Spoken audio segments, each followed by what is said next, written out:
Radio Free Skaro!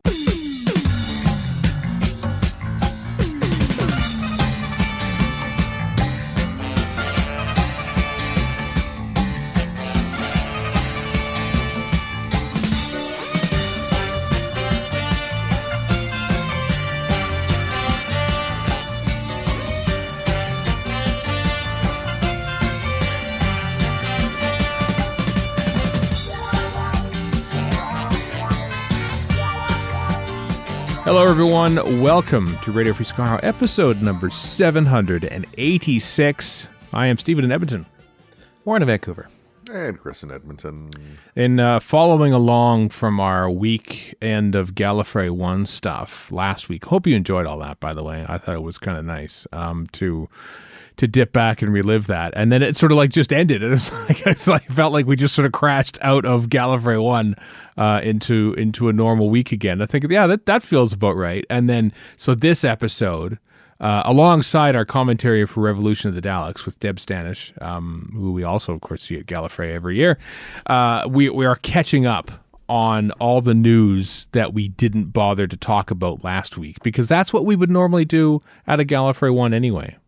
That's true. Skip the news, yeah.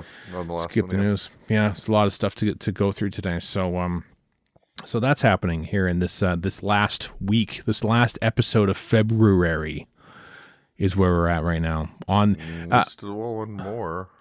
there is this 28th next. Sunday's the That's 28th. right, it's the 28th. I get thrown by February sometimes, because sometimes I go, So do I.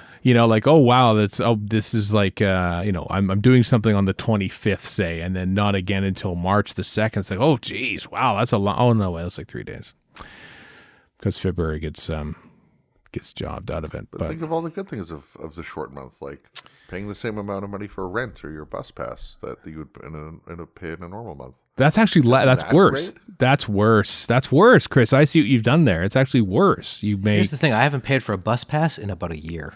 I top up my Compass card every now and again. Oh. Because that's how much I take the train. I haven't. I work from home for the most part, and then walk to here. my other job. So I haven't ridden a bus in like forever, or like taking the train, and I kind of feel bad about that, because I want to like support the transit system and stuff, but like I have nowhere to go, so like I'm not getting on the train. I'm sorry. For those of us who still have to take it regularly, they jacked up the prices to compensate, so it's all good.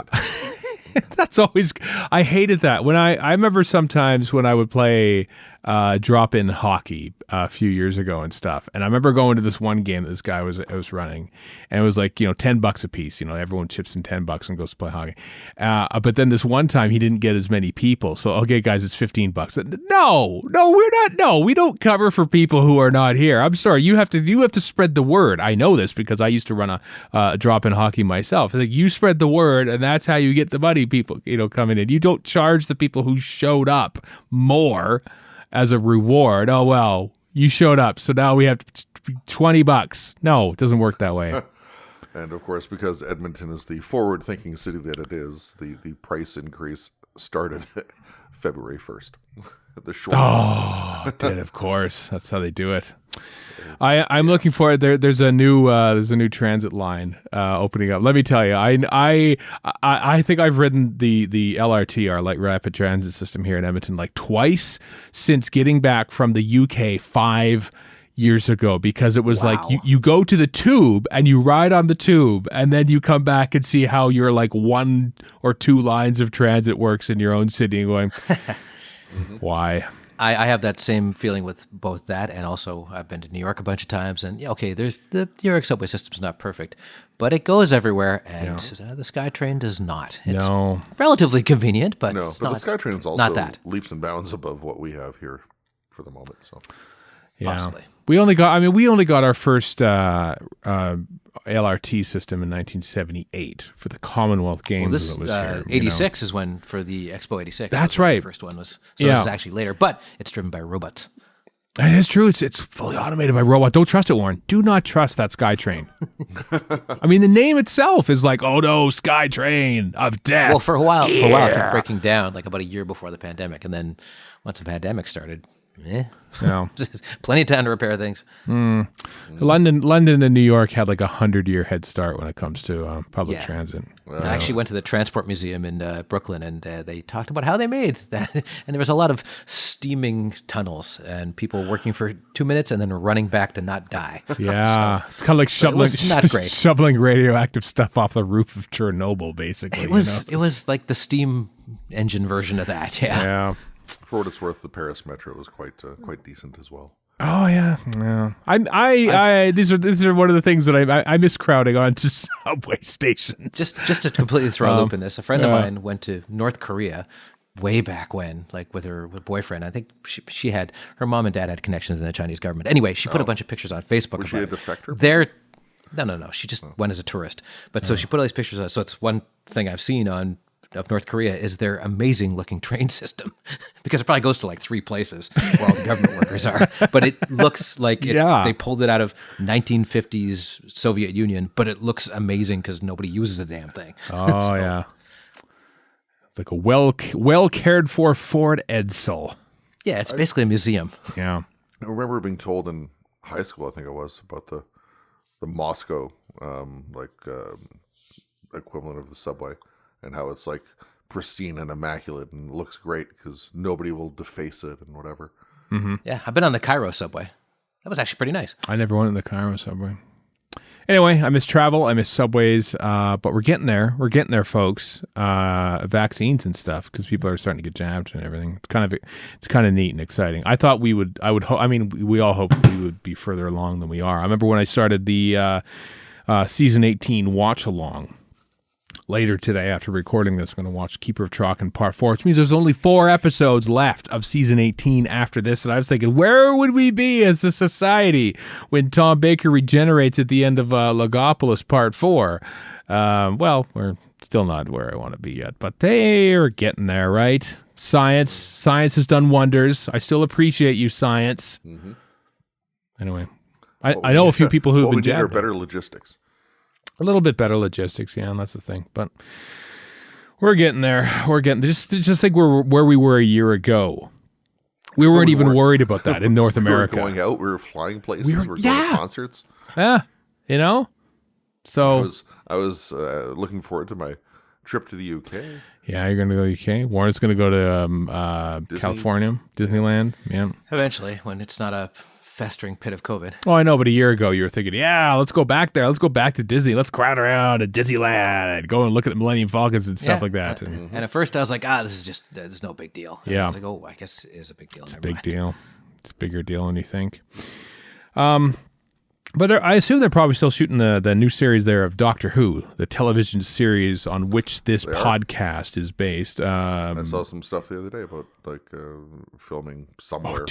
Oh, really? Like set report stuff, you mean? That's sort of like stuff that we don't want to repeat here? More like, hey, look, off in the distance, there's Doctor Who filming. No spoilers or anything worrisome. Mm-hmm. Just that, yes, it is still happening. Oh, interesting. Okay, good. I wonder where. I wonder where they're shooting it because the Watford Observer leads off today's news list with the report that Jodie Whittaker recorded a thing where she's reading a bedtime story to the children of Watford, and only Watford. You have to. There's a link in the show notes, but the video is actually your VPN has to be. It's geo set to just Watford. Just Watford. It is geo-locked to everything outside of Watford. But she mentions Watford 18 times in the short video. So just pretend you're she doesn't. I have no idea. But it's kind of sweet. I like it when she interacts with unseen children, like that wonderful video she did in her closet, basically to sort of tell all the kids in the world to sort of like stay safe and and lockdown and everything like that. So this kind of follows along for that. So naturally, of course, me being me, I watched a bit of this video of her reading a bedtime story, and I'm looking around. Is this her home or is this her trailer in Cardiff? And I don't know. Maybe her home is a trailer in Cardiff. She never left. Yeah. There's those other videos from last year, like early in the lockdown stuff, where she did the stuff from home or the odd a Zoom call or whatever for. Like that BBC America thing with her and Tennant and Smith. Yeah, with Riley Silverman, yeah. And others, but with Riley. Yeah. And then, those were all done from home, I'm pretty sure. I think it was home. They weren't shooting it, yeah. You'd have to compare this versus, one of those to if the decor is the same or whatever. Does she have a yellow couch or sofa in her trailer in Cardiff? Perhaps. Chesterfield. Who knows? But anyways, it's lovely and sweet. And she reads a bedtime story for children all around the world, but mostly Watford. Eyes on Watford. The best kids are from Watford. Yeah. This was exciting news for me. This sort of like slipped me by. I didn't even see this when it came out, and then I saw it a couple of days later. But AMC and BBC America announced premiere of Doctor Who: Fury from the Deep. Plus a whole new genre slate. There's a Television Critics Association Winter Virtual Press Tour. This happened this past week, and they announced that Fury of the Deep is indeed airing on March 21st on BBC America, although you can get the whole thing in its entirety on AMC Plus. Why is this exciting for us here at Radio Free Skaro, who are in Canada and can't even access these channels? Take a wild stab in the dark. It means that the DVD, which was scheduled to come out on like March 20th or whenever, and has been so for the past few weeks, is actually going to come out on that day because BBC America has decided to air it now instead of like waiting for October for some stupid reason and delaying a DVD release, which they've done for like Faceless Ones and everything else. So, yay. Yeah. Also, it's also good to see the continuity of BBC America doing this and kind of celebrating and promoting the animated stuffs. Mm-hmm. And chipping in March, for it, March obviously. 16th, it says on my Amazon order. March 16th. That's that makes 3 sense. weeks. Amazon has a tapestry of lies. Yeah. No, I think it's going to actually work. I got a weird email for the Revolution of the Daleks Blu-ray that said, "Oh, your arrival date will be March 2nd." And then I looked at it and I go, it's always been March 2nd. So what's changed? Is it only coming to Watford? Maybe it's a Watford time zone thing, and it's going to ship from only for the children of Watford. Oh, only for the children of Watford. It's like Children of Earth, except it's Children of Watford. Only they can see this. Yep. So I don't know what that was about, but so I'm looking forward to a couple of releases. So yes, we recorded the commentary for the Revolution of the Daleks before our legally purchased Blu-ray arrived here. I'll leave it to you, dear listener, to guess where we sourced a copy of it, even though I bought it on iTunes and everywhere else. So not much guessing involved, really. No, not much. But it might be out of sync because I don't know. Because I remember we watched like an iTunes version and like it was like, what? It's like six minutes shorter. What the hell is going on? Because there's like a lack of frame rate issue or something. I don't know what's going on. It's very strange. But anyway, the world is a scary place. Terrifying, except it is. That's why we stay home. Like, yeah. What about the pandemic? I'm just staying home. Watford's got it covered though. Watford is eyes on Watford. You get some more Build-A-Bear. Build-A-Bear's back. This is great. They last year, 2 years ago, they came out with a 10 and 13 Build-A-Bear. It was a different suit for the 10th Doctor, wasn't it? No, he had the big long coat. He had the big long coat. He's got the glasses somewhat terrifyingly shoved into this little bear's skull, as opposed to over the ears. Yeah, a bit. It's like it goes into his head. That's painful. Ow. The glasses, you mean? The glasses, yeah. Well, but they can't go over his ears. It would look like they're tilting weird. That would look very strange. This is because it's kind of dumb because like the glasses go into the head below the ears. Below the ears. But if they actually put the legs of the glasses above the ears, it would just look dumb. How it's like those like this is idiotic. But how would a horse wear pants and then Also, I'd like to remind you, this is a teddy bear version of the 10th Doctor, so it's inherently absurd to begin with. It's an absurdity on top of an absurdity. Well, you may think that. Anyway, they've added the 11th Doctor along with it. He has a fez on his head. The fez is it fits proper. That's proper. That's the proper outfit for this bear. Not just to completely recant my previous comment. Yeah, because the purple one wouldn't work as well as this. No. I think this is the iconic one. Oddly enough, it's his first costume, his Matt Smith's costume. It's the that one. The seasons 5 and 6 Matt Smith costume with a little plush Dalek comes with it as well. So this Dalek is not to scale with the Doctor's. This is not canon. Yeah. I actually went to the Build-A-Bear in West Edmonton Mall over a year ago, and I asked about the Jodie one, and I think you could get it on the website. The person said, U.S. website, though. U.S. website, exactly. And so pay a small fortune to ship it to Canada. We also have looked at that option and have not exercised it. Because they're little bears. Who has the best maple syrup? Us. That's who. I got to hold on to these little things. You know what? The maple syrup mostly comes from Quebec in this country. Where's my forest rangers in Littlest Hobo and Degrassi Junior High Build-A-Bears? Quebec. I don't know about BBC. BC is a. It's funny that it's instinctively said BBC when I thought BBC. Okay, here's what I want to know. There's a maple syrup industry in the Maritimes as well, but it's not as big. Okay. Why can't I get Schitt's Creek Build-A-Bears? If we're going to go for popular Canadian stuff, give me some Schitt's Creek Build-A-Bear. I would love to have a Dan Levy Build-A-Bear. I got to say, Warren, I didn't know where you were going with that, and I thought I had to bleep you for saying... No. That's the name of the show. I know. It was great for 6 years hearing people talk about Schitt's Creek on like Hockey Night in Canada. And for the first couple of years, what did he just say? Yeah, exactly. Okay. How did I learn that in the first place? I have no idea. We recently, as in last weekend, finished season 6, but recently marathon Schitt's Creek, and so I'm finally on the train. Tell me nothing, because I've only watched season 1. Oh, it's all on CBC Gem, which is probably where I know, you're watching it. and Netflix. And Netflix, yes. I think it's coming off Netflix at some point. I think there's a deal that's expiring at some point because Netflix Which is interesting because that's how it became a big deal in the first place. It wasn't because of CBC Gem. Well, no, in the U.S. it certainly became a big thing. Yeah, because surprisingly enough, they don't get CBC Gem down in the States. Well, here's the thing. It's not a big deal unless it's in the States. That's the dark truth of Canadian entertainment. Sadly, I can't remember what TV station broadcast. There's some cable channel that picked it up in season 3 or something like that. And that kind of started the... Yeah, I can't remember the name of it. Pop. That's what it was. It was called Pop TV. Yeah. It's interesting. I have thoughts about Netflix. I think they're dumb, but I don't like their business model. So you have a thought about Netflix? I know they veered like pretty much firmly into original content territory. But back in the day, I mean, let's face it, Doctor Who became Doctor Who in America because it was on Netflix. And BBC America to a certain extent, yeah. But BBC America's penetration is not as big as Netflix. Not as big as Netflix. No.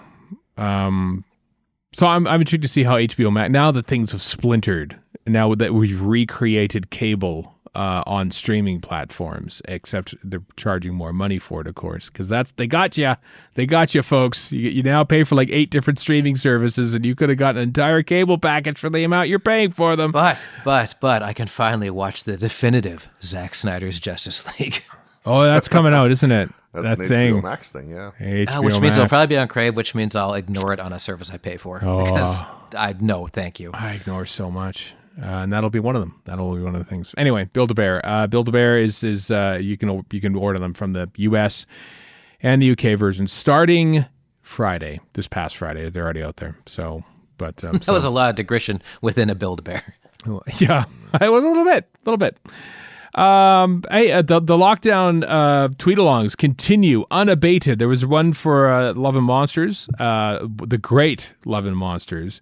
What of the additional content, though, was provided by Dominic J. Martin wrote it, and Will Grantham animated, edited, and directed it. It features the Absorbaloff. Will Grantham, back when he was like 10, won the Blue Peter Design a Monster competition for the Absorbaloff, and now he's like a prominent YouTuber and makes these things. So that is kind of cool. That is pretty cool. Yeah. Much as I deride YouTube numerous times, this is cool. Yeah. He's not going, "Hey guys," and rehashing some trailer. No, he's actually doing good content. I'm glad he let it go. That the Absorbaloff was supposed to be the size of a double-decker bus. It was supposed to be, and wasn't. Yeah, he's Peter Kay sized in the video as well. He's not. And speaking of YouTube comment, if I'm allowed to self-plug for a second. Oh, why not?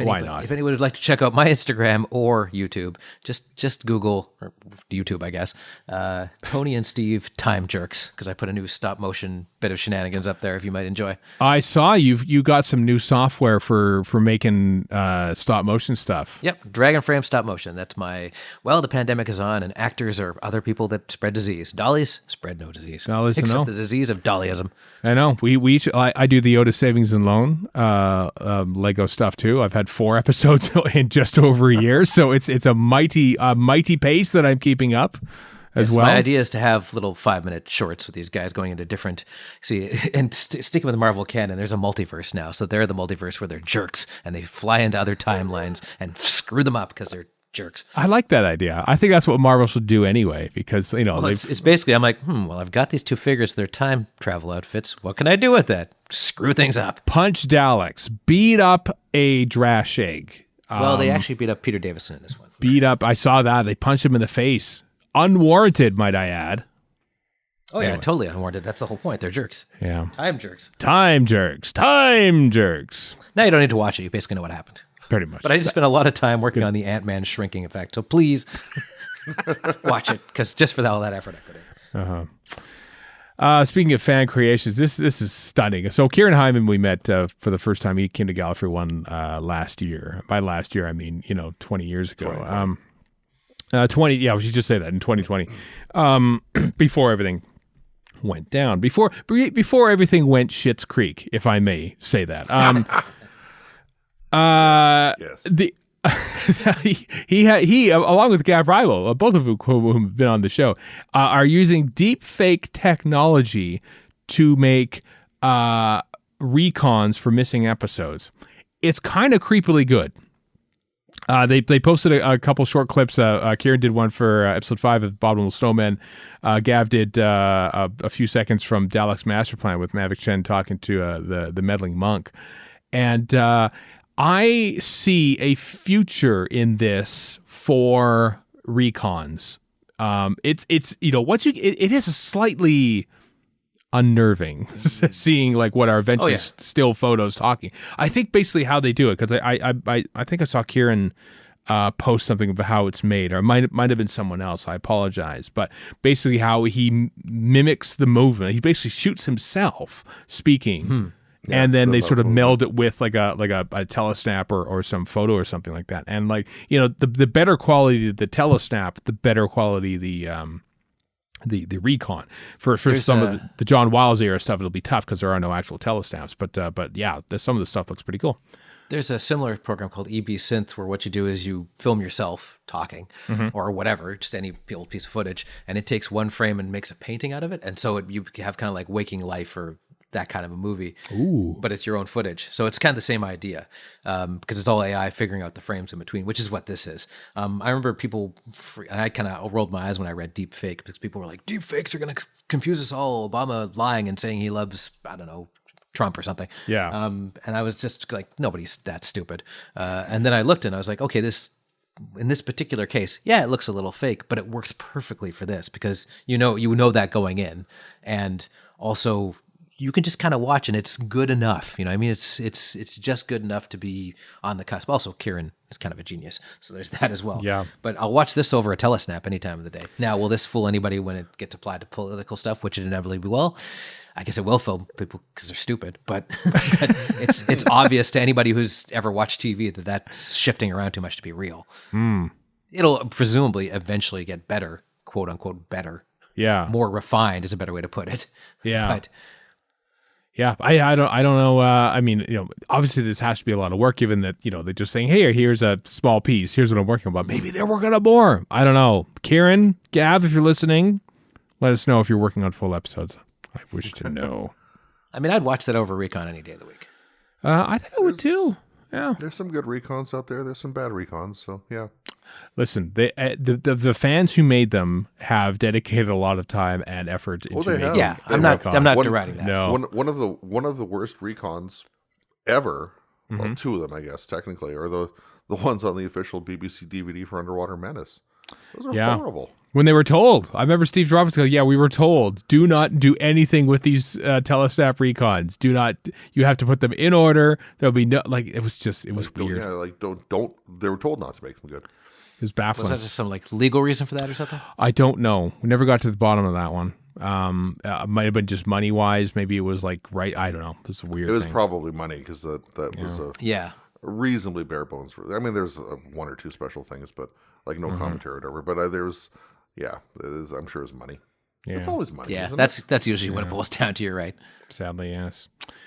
Hey, the cats from Hero Collector have come out with some new figurines, not the action dollies, Warren, but Not these dollies, are not still of dollies. interest because you have some of these ones for classic. I mean, ones. I'm not above the odd figurine. Like I've got a War Machine and a couple other ones. Like if the stuff that's not in the dolly canon, for lack of a better term, Right. then I'll grab it as a figurine if it's available and easy to get. Like, usually that meant going to Gallifrey, so obviously I didn't do that this year.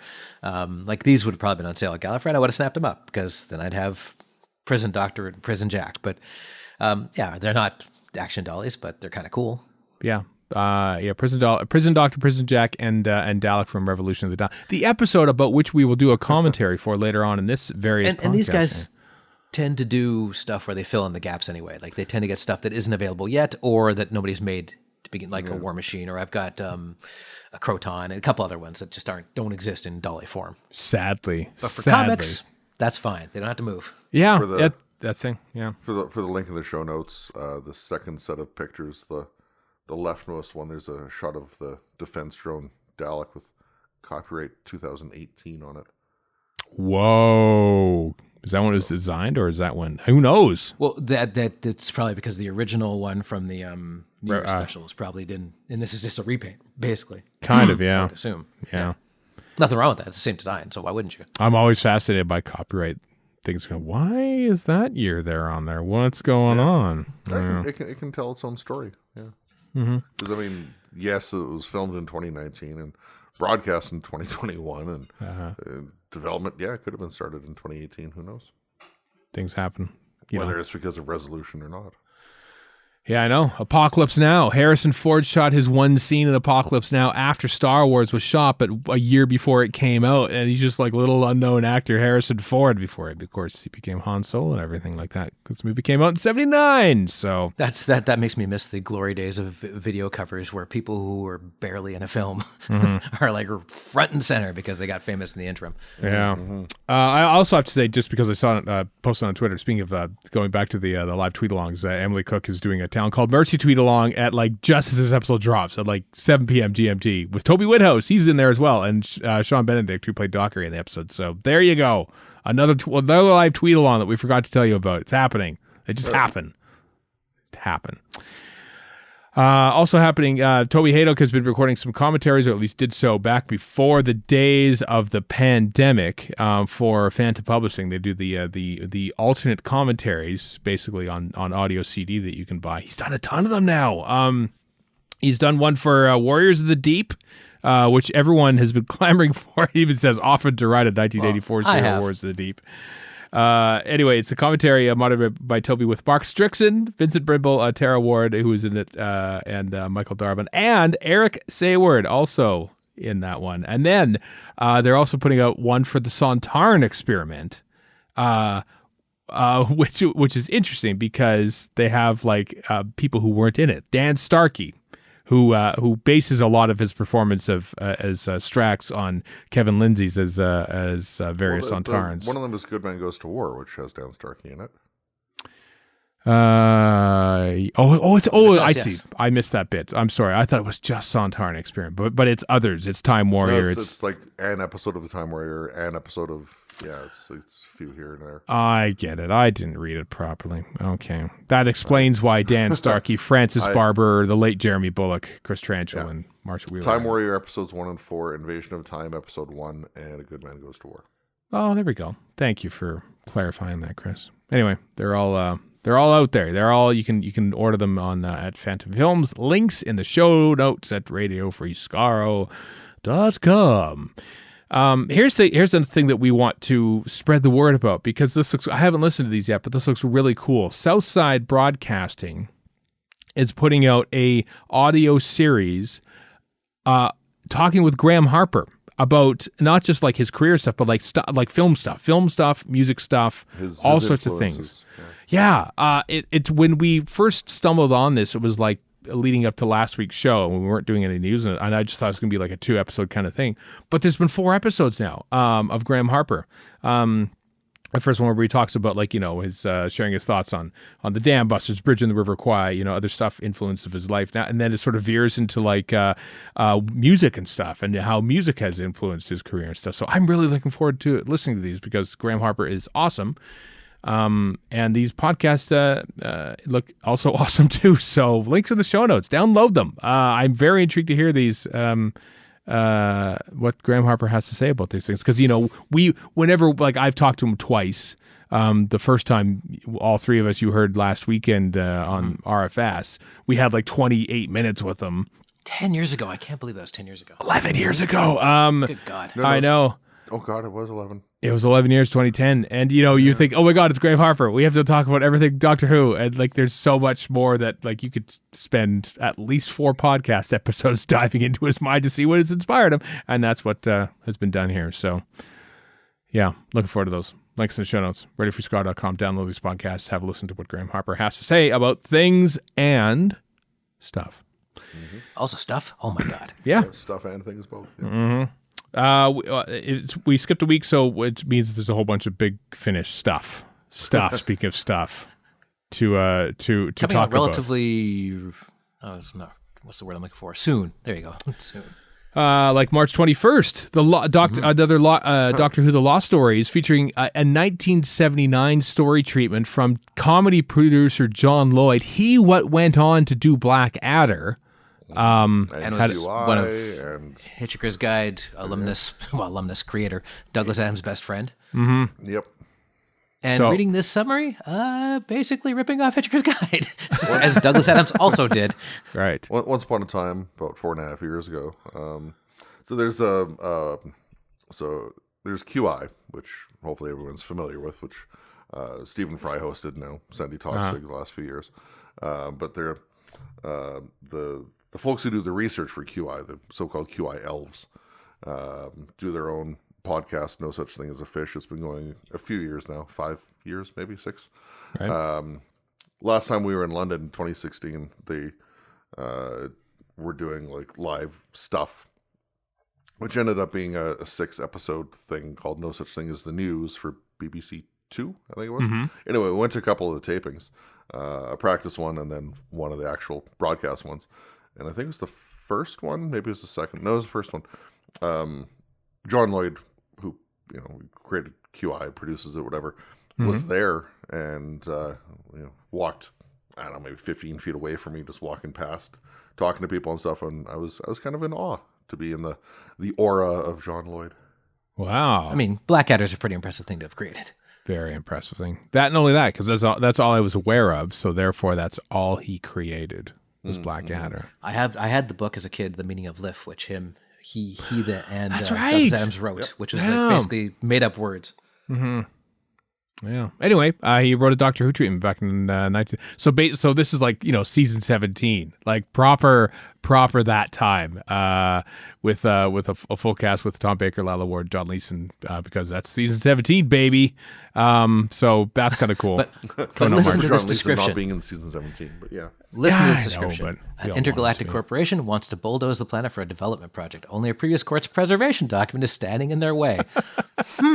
What does that sound like? The Doctor's been summoned as an expert witness. I'm like, the Megara better be involved. Oh, it'd be awesome if they worked in the... I mean, this is just a story treatment. It's not exactly, it's not of course, yes, a script. It wasn't a fully completed script, but... Also, the Megara are perfect Big Finish fodder. Why they aren't anymore? Because all they do is bleep and bloop and talk I know. in terse manner, so they'd be perfect for audio. Yeah, John Lloyd, it's by John Lloyd, but it's been adapted by Ned Fountain, who, of course, is a great comedy writer in his own right. So this is quite something. It's been 10 years in the making they've been working on this, so it's exciting that it's finally hitting the market. So March, coming out next month, very soon. So order the Big Finish website. Very nice. Also, there's William Hartnell one, Doctor Who: The Early Adventures, coming August 2021, which features in the Secrets of Death's End, which is a prequel to The Abominable Snowmen, because of course Doctor Who went there first to reference in The Abominable Snowmen. They went there and they had to return to thing. Anyway, there's a story now set there. So there's After the Daleks and The Secrets of Death's End is coming in. Is it wrong that when I don't see David Bradley's name attached to these, I'm like, oh, okay. Peter Purves plays. And this is not fair to Peter Purves, but I remember listening to the iSauce Complex, where Fraser Hines does both obviously Jamie's voice and the second Doctor's, and he does a very good imitation of the second Doctor. But the same actor doing both voices really throws you off. Yeah, because there's this cognitive dissonance because you can tell it's the same person, even though he's doing a really good job. And I'm sure Peter Purves does a great job too. But it's just you can tell it's the same person, and it doesn't quite work. I haven't listened to enough to tell, Warren, but can you tell if it's just like literally one take, or is like Fraser Hines doing a take where he's doing all of Troughton's lines? I think it was more of a sort of a. It wasn't a narrative thing, but it was kind of half narrative, half audio drama. Also, this doesn't make any sense because if you watch the Polar Express, Tom Hanks does 7 of the voices, and you know it's Tom Hanks, but because the character looks different, you're like, yeah, okay, fine. So maybe that's the difference between having a visual and not having a visual. Probably that must be it, because that's all you got to go off of, right? So, so your mind has to do more work, and it therefore does more work. Yeah, with less clues, right? I don't know. There's probably some deep psychological reason for this that I'm not smart enough to know. Yeah, fewer clues. Also coming, hey, another Torchwood one is Torchwood Lease of Life with Bern Gorman. He stars in that one. That one's also coming. It might already be here. Who knows? It comes out in March. March is like right around the corner. Did he have these tattoos that are in the art, or is that just stuff on the artwork? I think it's stuff on the artwork. I think it's maybe it's blood, maybe it's ink. Because it looks like he has sleeve tattoos in the artwork. It does. Yeah. Half sleeve. It's got the War Master in it. What? But not Derek Jacobi? No. Different That's War Master. Confusing. Yeah, I know. Luyanda Unati. Okay. Yeah. I'm sure there's Big Finish canon, Big Finish and Ians. You can explain this to Finishites. I don't know. BFers. But it's explain how that works. It's the monthly Torchwood is coming out. No, never mind. Sorry, well, they're in the War Master. They don't play the War Master. Oh, I see. Okay, yes, I'm actually listening to War Master. Hearts of Darkness. I'm reading down the page, and I can see that. Yeah. I'm listening to War Master Hearts of Darkness right now, and it's and this is all my fault. I'm like, well, why does the Doctor know who the Master is, and why does Derek Jacobi Master know who is the Master? What's going on? Nobody explained this to me. He's supposed to just not know. Hanging everything on canon from 10 years ago. Does it take place like after the Time War? No, it takes place with Paul McGann's Doctor. Oh, then of course he would know who he is because they haven't forgotten yet. Yeah, but he was found as a child, so I assumed that when he regenerated into Derek Jacobi, it was Derek Jacobi as a child who then grew up into Professor Yana, and then he only got like, I guess, a couple minutes as the Master before he became John Sim. But that's mostly my own headcanon, so fighting with itself. Well, don't do that, Warren. Let it go. No. Let it happen. You know? Let it go, as Disney once told me. Yes, and Luba in the 1980s here in Canada. Yes. It's just to keep that Canadian. You got every 30 minutes in this podcast, you have to reference some obscure Canadian thing, and this one, it's a legal thing we have to do. It's Luba. Listen, Schitt's Creek is not obscure though. That's true. We failed there. Well, I know, but let's face it. For whatever a show on CBC is, thinking, you probably don't know about it. It aired on the CBC. Oh, it won all the Emmys last year. Okay, well, yeah, I guess it's not. Kim's Convenience. It's Time to Shine is coming. Oh, it might. It might do. It might too. Yeah. Also coming from Big Finish. Hey, Lady Christina is back for a second series of the Lady Christina Adventure, starring, of course, Michelle Ryan as Lady Christina de Souza. July 2021. That's coming out with 3 different adventures in that box set. Links in the show notes as well. So there you go. Big Finish continues apace in lockdown. Recording. Everybody on this cover looks unimpressed with Lady de Souza. They're all just like, yeah, her. Well, what are you gonna do?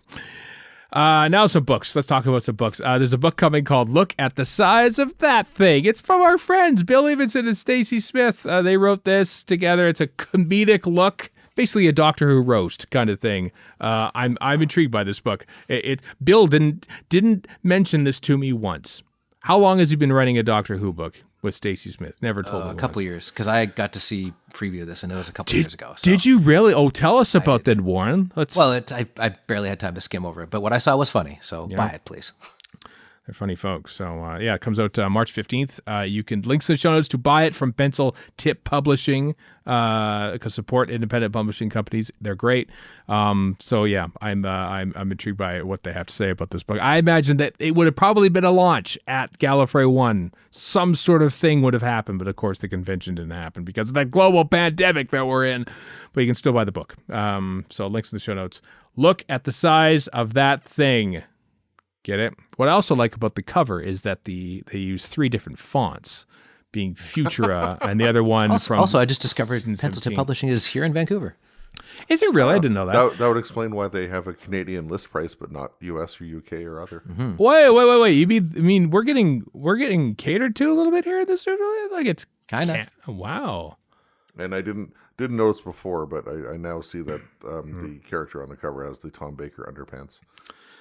Yeah, and the scarf. But when I mentioned the 3 fonts, it means the three different fonts from the titles from the credits over the years. So yes. That's pretty cool. I believe the author names are in a 4th typeface. That is the Sylvester McCoy type face. So a lot of eras are covered off on that cover. So yes, looking forward to it. March 15th. Pre-order it now. Also, hey, Alex Kingston's writing a book about River Song meeting Melody, what's her name? Melody Malone from, of course, Angels Take Hold My on. Hand. River Song is meeting Melody Malone? This is confusing. Yeah. Features her most famous characters, Melody Malone and legendary time-traveling archaeologist River Song, in a book. They might meet each other. They actually, Alex Kingston shot like a special little video, like a trailer, basically, of her telling everyone about the book. This came out like just about a week or so ago, and so it's coming out in May 20th from BBC Books. So that's kind of cool. In Canada, it's June 29th. What? That's what it says on Amazon, anyway. God, it's a book, for crying out loud. You don't have to convert it from PAL to NTSC for a book. Well, maybe this one. What if you did? Oh, you won't buy it on Kindle. You know. Then you have to convert it from EPUB to Mobi. I probably got that completely wrong. Or the other way around. I can't remember which it is, but yeah. I think Mobi is Kindle, but I could. Okay, Kindle nerds, please let me know. By which I mean, don't. I thought Kindle was its own format, and Mobi was a little more open. But I don't remember. I'm not an ebook nerd. Oh, I don't remember. I know there's been wars fought over this, but yeah. And everything else. Yeah, there's also an audio version coming out as well. On the same day, thankfully. On the same day. I like it when they do that. So I also read by Alex Kingston, of course, because why wouldn't you? Hell yeah. So by the way, complete side note, right. Apple nerds, please don't tweet me. Oh, no. Look at it. I bought for my girlfriend some Big Finish stuff, and you can't gift Big Finish stuff, unfortunately, so I had to buy it and then transfer it. And transferring to the Books app on the iPhone is not an easy task. I got to tell you. The airing of the grievances. But it isn't. No. Well, thanks for that, Warren. You're welcome. For complaining about that. Damn right. Also out is a book called Doctor Who in Science, Essays on Ideas, Identities, and Ideologies in the Series of Science, edited by Marcus K. Harms and Lindy A. Orth. Yeah, that is out now. You can buy this. Links in the show notes from McFarlane Books. That's a book that crossed our paths as well, so that sounds like an interesting read as well. Links in the show notes, RadioFreeSchlar.com to have a peek at that one. And also we mentioned this book in the past, but it's finally coming out now, and I've seen a lot of people tweet about it and how great it is. Doctor Who Dalek Combat Training Manual, which is basically a book all about Daleks and stuff, and it looks pretty cool. It's by Mike Tucker, Gav Rymel, the aforementioned Gav Rymel. And Richard Atkinson also contributed to the book as well. Looks like a very, very cool book. So it came out this past weekend. So there, you can get it. You can get it now. You don't have to wait till like June to get it in Canada. You can get it now if you want. Probably.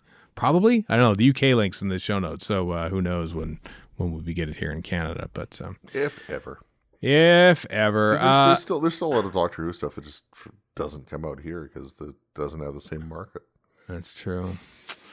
Lastly, though, there's a Kickstarter called Paradoxes and Possibilities, a time travel RPG, which is put on by one half of the team is Sophie Isles. Sophie Isles, our friend here, and the Kickstarter is out there. It's long since passed their main goal of like Canadian 1261. I don't know what that means in UK pounds, what the original goal was, but they're close to $5,000 now. So all the have they hit all their stretch goals and stuff? I know they hit a bunch, but hit a bunch of them. Anyway, there's problem with stretch goals is theoretically you could keep adding them. indefinitely. Which means you got more stuff you got to do if you're that's true. But anyway, it sounds like a fun and cool project, and Sophie's great, and it's wrapping up as time of recording like 18 hours, which means there's like 16. There's less than a day to help support this great project. So I was reading about there's a whole movement of, because RPG books are generally expensive as hell, and I know this is a D&D player. The official books are a lot of money.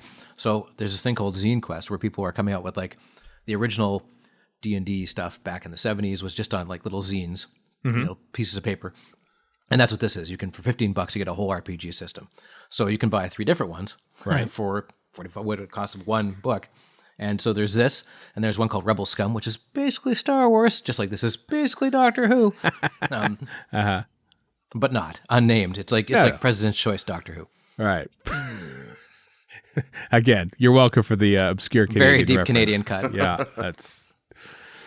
Oh, well, that's cool. Well done. Well done for hitting all the stretch goals and making this thing a possibility. And their time is running out for you to support and get in on the stretch goals and everything else. So links as always in the show notes on your listening device or at radiofreescaro.com. That's it. We've caught up on all the news. That's it. So all we have left to do yet in this episode is to talk over a 76-minute episode of Doctor Who. Is that all? Yeah, which is coming out after the break. Revolution of the Daleks, commentary with Deb Stanish.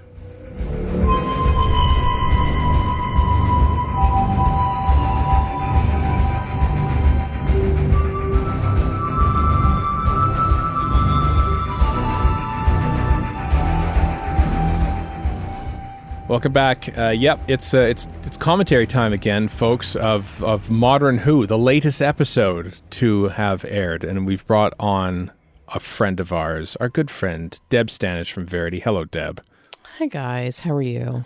Well, this is going out like a couple weeks after after we record this. Apart from the Patreon supporters, I think this is going out a couple days after recording this. But like it's around where Gallifrey One time is sort of like should have been happening, and it's not.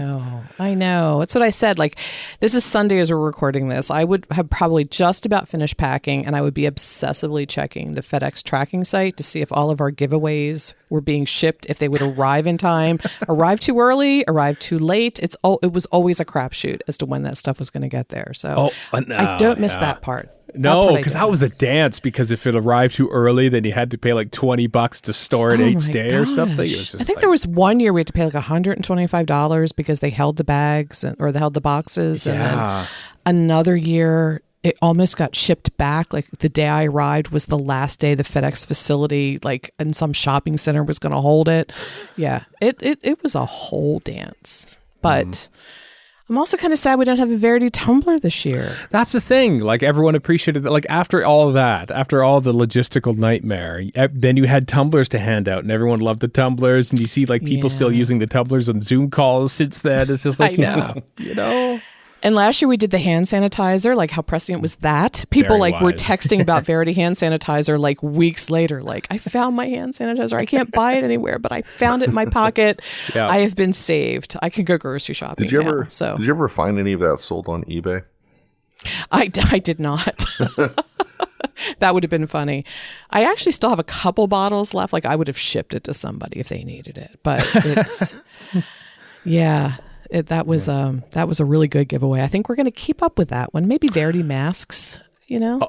Yeah, that's not a bad idea, actually. Yeah, for Gallifrey One 2022, which, you know, let's be optimistic. I think it's going to happen. I think we'll be in a better place and we'll be there. But, you know, our mental fragility, I think, will still be a little bit shaken, and we might be like not veering too far without our mask on and stuff. I know. I'm so glad we're recording this today, because it is kind of easing that galley pain just a little bit. Yeah. I miss the fam. I know. I mean, you know, the social anxiety side of me is probably going, thank God, you know, you don't have to talk to people for a whole weekend and stuff. A part of me likes it, and part of me is just absolutely terrified. But yeah, I do miss it, especially after like a year. Because, you know, Gallifrey One was basically the last big thing that we had before like it all ended, essentially. And so, yeah. Anyway, We're not talking about Gallifrey One today. We're talking about Revolution of the Daleks. I almost said Revelation. In fact, I mentioned it to Erica just before recording. It says, "Are you watching it all?" And I says, "Yes, we are." And she thought we meant Revelation of the Daleks too. So it's not Revelation from 1985. It's Revolution from 2021, but shot in 2019, well before the pandemic. So we're all over the place. Except for one bit, apparently. We'll get into that because at first I thought it was the special reveal of John Bishop, but now I'm starting to think it's something else, and we'll talk over that when the time comes. Yeah, there's 13 of the Dalek Doctor Who stories.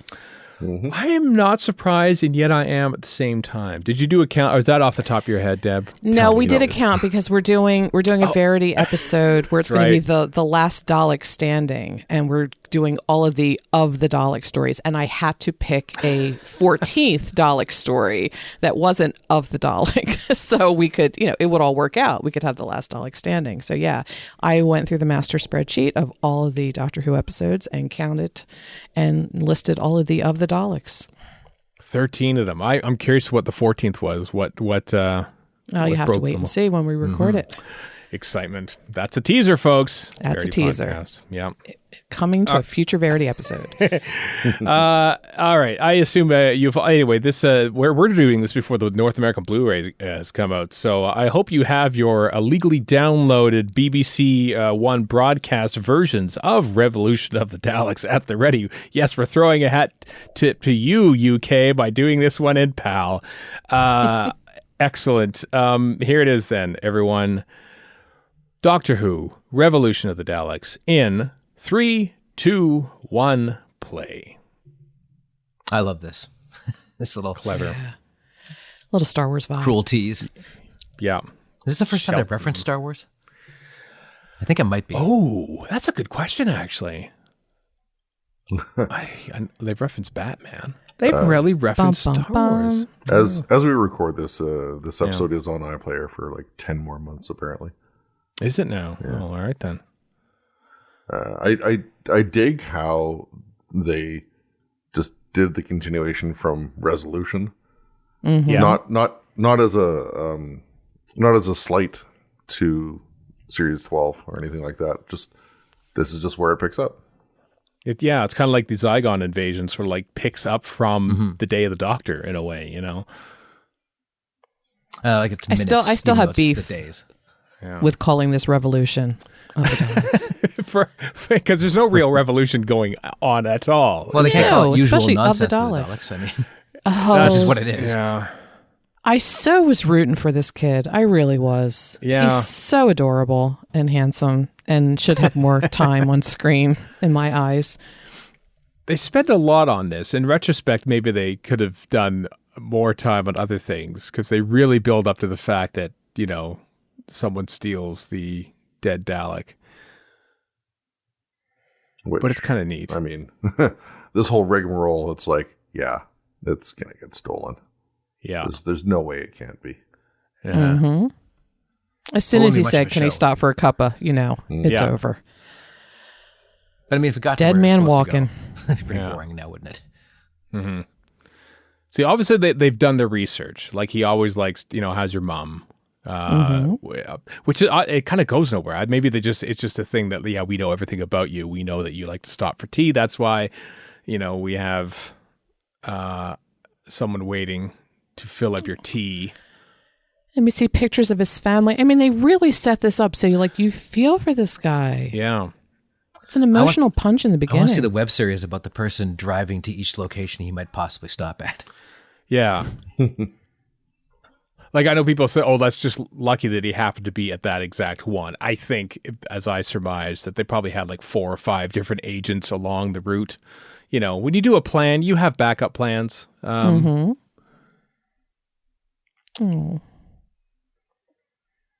Poor fella. I know. I was really hoping he wasn't dead. I hope they just knocked him out. But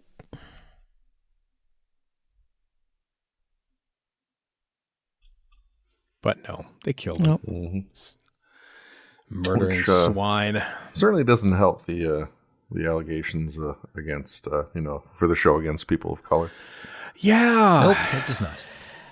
It's something, isn't it? Like blind casting is a great thing, but sometimes when you're blind casting characters who die, or perhaps who choose to help coordinate a robotic police force, which everybody beats wants. people. What? Yeah, and the fact that person is a black man, it's just like, oh boy, that But we were having that conversation all the way back in season 3 in Planet of the Ood. It was the exact same conversation that every single person of color in that, was some sort of awful individual. And you're like, okay, yeah, blind casting is great, but even the guy from think Chef. about context. Yeah. The guy from Chef. The lead security dude. He was on Lenny Henry's show, Chef. I was thinking about what the difference is between this and, let's say, God, I can't remember the Rosa Parks title for some reason. Thank you, Rosa. And the difference is it's Chris a stretch. Chibnall. The title's yes, a stretch. I know. It just went out of my head. But the difference is Chris Chibnall wrote this, so that's probably why. Not that I have anything against Chibnall, but he's probably a little more oblivious, let's say. I mean, I'll take X of the Daleks as an episode title more than Ascension of the Cybermen, which is a little too much like Rise of the Cybermen. Is a bit, yeah. Just a bigger word. She was in Star Wars there. I can't remember her name. Harriet Walter? The lady here. I didn't realize that she was like a dame. Like she's a famous actress. And yet the first time I saw her was in a cameo in Force Awakens. She's the one that bandages up Chewie at the end of it. Oh, yeah. She's really strong. Mm-hmm. Yeah. Is she on the same level as John Bishop? No, Chris, no one's on the same level as John Bishop. I love this conversation too, because it's the little digs at each other, back and forth, felt very real. That line also makes the title dual meaning. Yeah. I swore in the first shot of the rioters there that I saw Andy Pryor in a cameo as one of them, but when they cut back to it, I'm not too sure if it was him or not. What do you think of Chris Noth there, Deb? Are you a fan of his character? Something, I really hated him in Arachnids, but he has a line in this, and I'll comment when we get to that. And all of a sudden, like, I kind of liked him a little bit more. Mm-hmm. He has a very bumbly mastery feel to him in some ways. And I kind of appreciate that in a villain. I don't necessarily want to see him redeemed in a future episode, but I can see him being an unreliable ally. How's that? Which very often the Master was, and I appreciate that kind of character in a drama. That guy that was just laughing a moment ago kind of looked like Andy Pryor. That was the Andy Pryor one. Yeah, that's the guy I thought it might have been him, but I don't know. See, if we had Doctor Who Confidential on, we'd find out. I love that line. Yeah, I miss Doctor Who Confidential. Real gas. Yeah, but we didn't. I mean, that there he is again. It did seem remarkably prescient, given this was made in 2019, and how 2020 this episode actually is. The police violence and everything else, and like you could almost think, you know what? I could totally see a sort of robotic police force being used. Well, being the resident American on this podcast, 2020 wasn't anything new. No, that's the thing. It was just brought into sharper relief, perhaps, because we were all watching. Well, they already have robot, not just in America either, but like at some airports they have, basically trash cans on wheels. But how's that any different than this? Or in the mutant side? What else is a Dalek? My grocery store has the robot that goes around cleaning up spills. And they put googly eyes on it. It's freaky. Well, remember when we saw the videos that the Marriott hotel chain was going to have like robot deliveries, and they were never there at the LAX Marriott, and we were just like one year we're thinking, oh my god, there might be Dalek things like delivering room service, and it never happened. So these grocery store things are like 7 feet tall, and they just kind of wander. Oh yeah, they just wander up and down the aisles. And it's not creepy at all. No, not creepy at all. They're very quiet. Like you turn around and they're right there. I had never heard of these before. I am very intrigued. Oh, I'm sending you pictures. Please do. Yeah. Wow. Our nations are very different in that, you have 7-foot tall silent robots wandering grocery stores, but no, universal health care. And well, that's it. You don't have to pay a robot benefits. Thank God for that. Wow, I think we found a plot. I think we found a plot to the sequel to this very episode. There you go. Nothing better than labor disputes.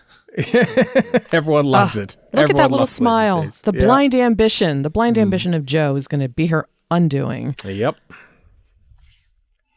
Cupidity, heedless of caution, drives many a man or woman to their deaths. 8.5 minutes, then we see the doctor. Yeah. Mm-hmm. And she's here for what, 70 odd years, you said? 79 years. That's nuts. Yeah. And obviously I would hope that we have missed her many failed attempts at breaking out. And now we're just seeing resigned doctor. I would hope so. But, you compare this to Heaven Sent. It's frustrating. Yeah. I mean, the doctor tried every single day, for how long to break free. And here you just see the doctor being very passive. That was 4.5 billion years or something? Right. I mean, I get maybe she's tired. She knows it's going to happen eventually, but I wish we had seen a bit more. I wish we'd seen a bit more gumption, I guess. Yeah. I would have taken the bit, as nice as that character was before he was killed, we could have just sort of say, hey, here's the events of resolution, and all of a sudden, look, the Daleks back, and skipped all the foofara of stealing it, and maybe had like a bunch of jump cuts to the doctor trying and failing to escape, and then 79 years later, and then here she is now, yeah, we were really divided on this in Verity, where some of us felt that, this was her penance. She felt that she needed to do this penance, and there was some of us who just felt that it was much more passive, and it felt really kind of icky that she was rescued, essentially. Yeah, I don't think they played it up the penance. I agree. I think she kind of maybe she's thinking about it a little more, but she doesn't really even come to grips with the fact that, she doesn't know who she is anymore as much because of this whole revelation at the end of the last series. I'm thinking of the last time the doctor sort of went into exile. That was for the Snowmen. Where Amy and Rory had left, and he's just sort of retreated to Victorian England. And you got a sense that he's really I'm stepping back. I'm withdrawing. I'm taking some time for me. It's not you, it's me. Self-care. I need to take some time. I need to be mindful for a while in my TARDIS in the clouds. Here, not so much. We just see her going through the routine of her day. Which you get the despair part of it. I just missed the let's do something about it. Man, I'm getting squirrely after a year in the pandemic. I don't know if I can handle 79 years. Yeah. Right?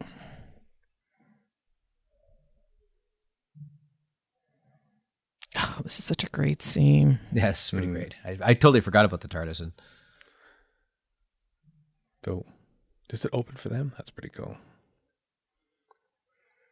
And I think too, it shows Graham and Ryan have each other. They can have that conversation, and Yasmin's person's not there. No.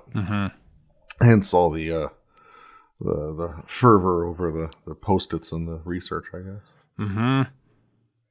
See, that's somebody who's doing something right there. Yeah. Well, she's getting a lot of delivery. I think she's doing something because, as you said, Graham and Ryan have each other, and she's got this. Right. Shipping. Thasman right here. This is separation. What's the Deb take on Thasman?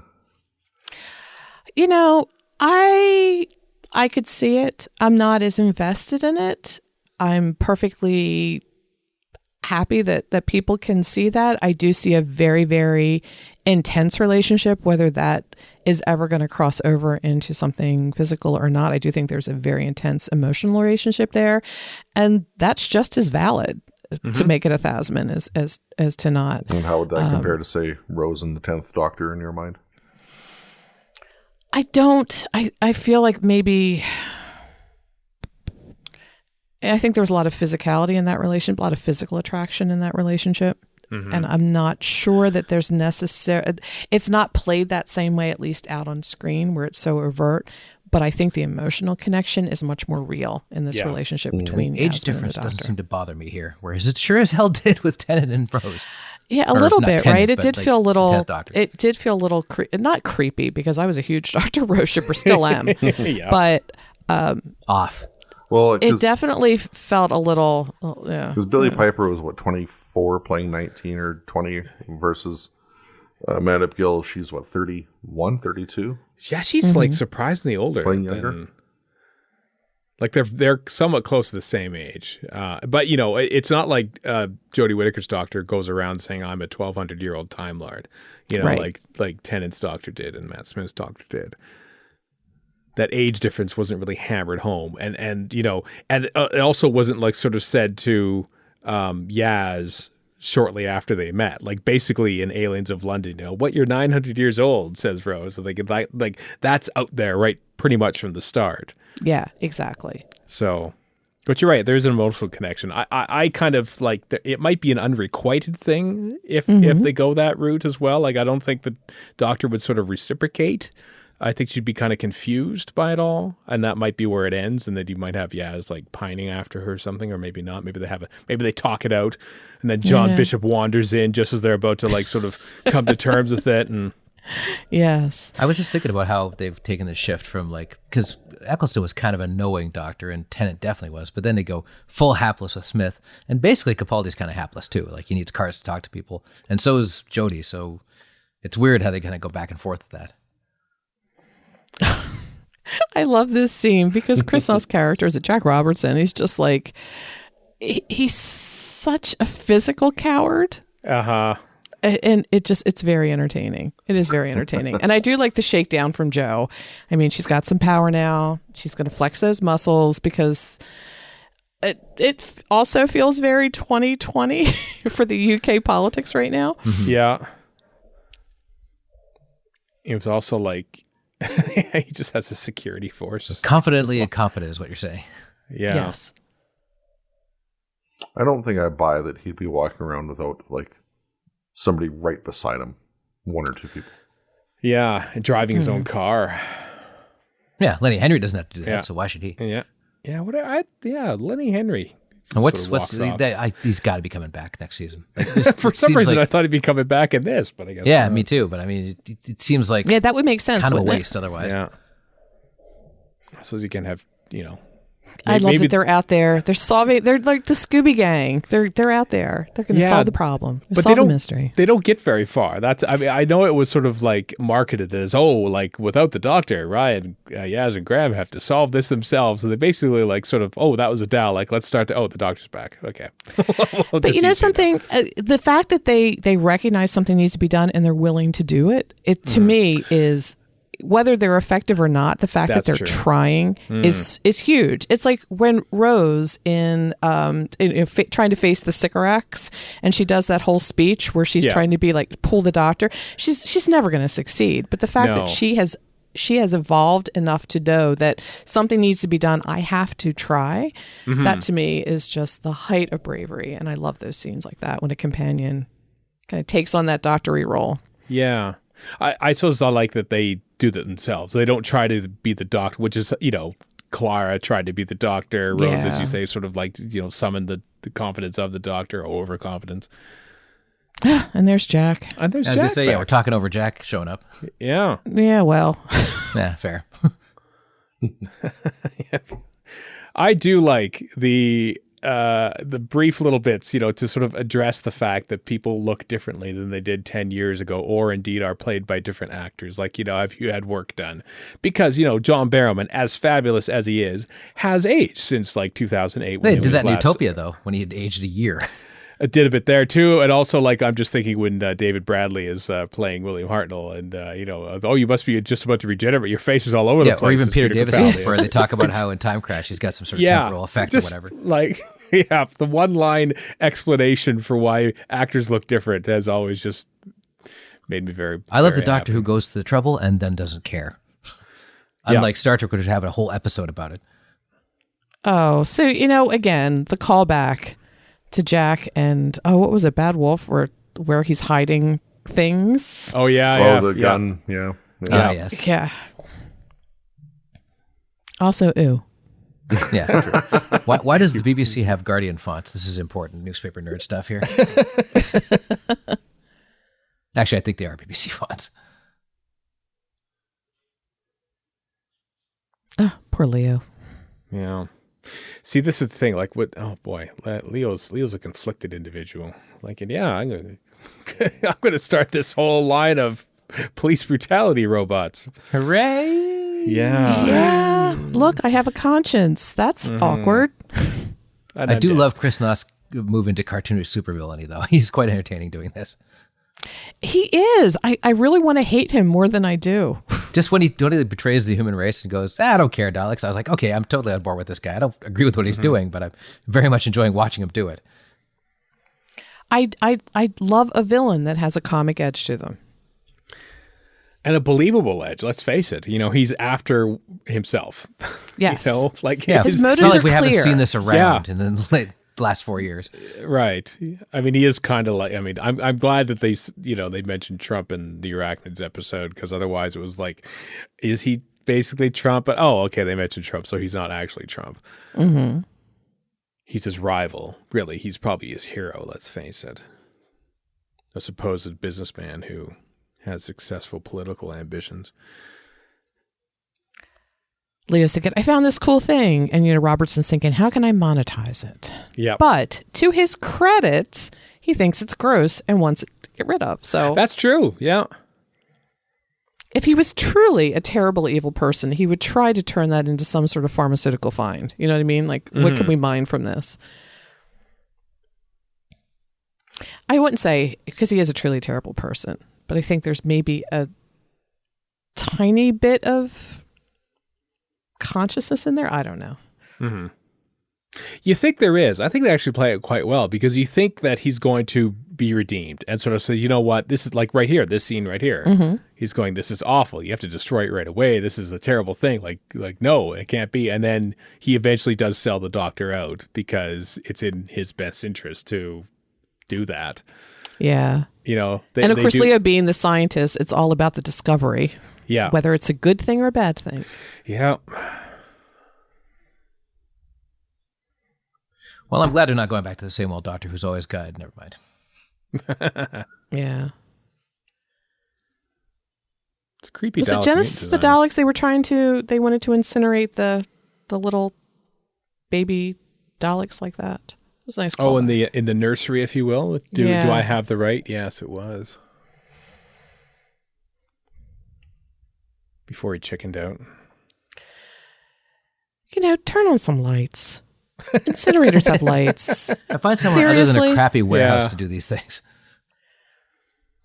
I've often questioned about lights. I just remember watching Star Trek: The Next Generation and then Generations, which they basically, had a wrap party for the TV show, and then we're back on Monday to film the movie on the same sets, essentially. And the lighting is why all of a sudden did they turn down all the lights on the same bridge that we saw for 7 years? Because movies. Yeah, that's why superhero costumes look so much more drab than they do in comics, because comics are the exact opposite. They had only so many colors to work with, and it had to catch kids' eyes. And it has to look quote unquote realistic, or else it looks stupid. Yeah. So why did he try to take it out? Shouldn't he just shove the whole thing in there? That was foolish. Maybe he thought I could use this box again later. You can re-gift it. Yeah. Recycling. See, then again, we have another person of color who's put in a horrible situation, and we get to see their family life to make it even more horrible. Yeah. Twist the knife. Yep. It's not, I don't think it's on purpose. I think it's clueless. That's possibly even worse. That they're not saying, oh, really? Black people get killed a lot in movies and stuff that affects them? What are you talking about? Did you have any And idea make them the most sympathetic people in the whole show, and then kill them. And then kill them off. I don't know if it's a fair comparison or not, but the same thing happened with What's-Her-Face in Resolution before, with being taken over. You see she's at home with her mother and see her family life. And But she lives. True. That's the thing. True, she does live. Yeah. I did enjoy seeing Captain Jack back in this. He has some of the best. I like that he's sort of become an older, wiser Captain Jack, and like he plays the Graham role in some ways. He plays the Graham role to the Doctor. He plays it later for Yaz when they have a conversation, because he's been through it all. Like, he's the only one who knows what the Doctor's been through, and he's the only one who knows what Yaz is going through, about sort of like kind of having feelings for the Doctor, and she goes away and stuff. And I do like how he's just hitting on Graham like crazy. That's beautiful. that too, yeah. It's the most appropriate one, I guess, except the Doctor, I suppose. But then again, Captain Jack being the agony aunt for black girls in love with the Doctor. Also true. That's true. Well, tradition, I guess, right? Right? Right. Oh, there she is. I know lots of people hate this pillars. I don't understand why. Jack's face looking at the TARDIS. Yeah.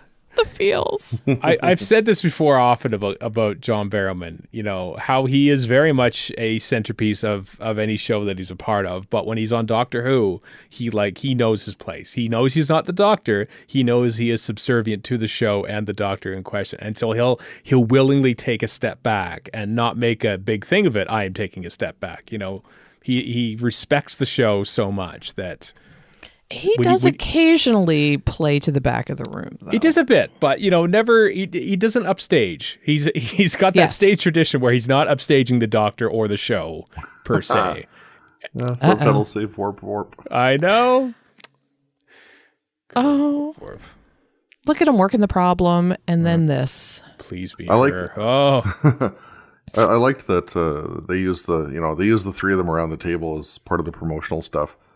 And it's like a 2-minute scene, but they made it seem so vital and important, and didn't even have the Doctor appearing as part of it. Right? No. Well, they played it up as best as they could that the Doctor is separated from her friends, so they had to eliminate basically any publicity material that had them together, and the only shot of them together was them sitting at the table, and so people like, here's this exciting promo shot. 3 cast members sit at table.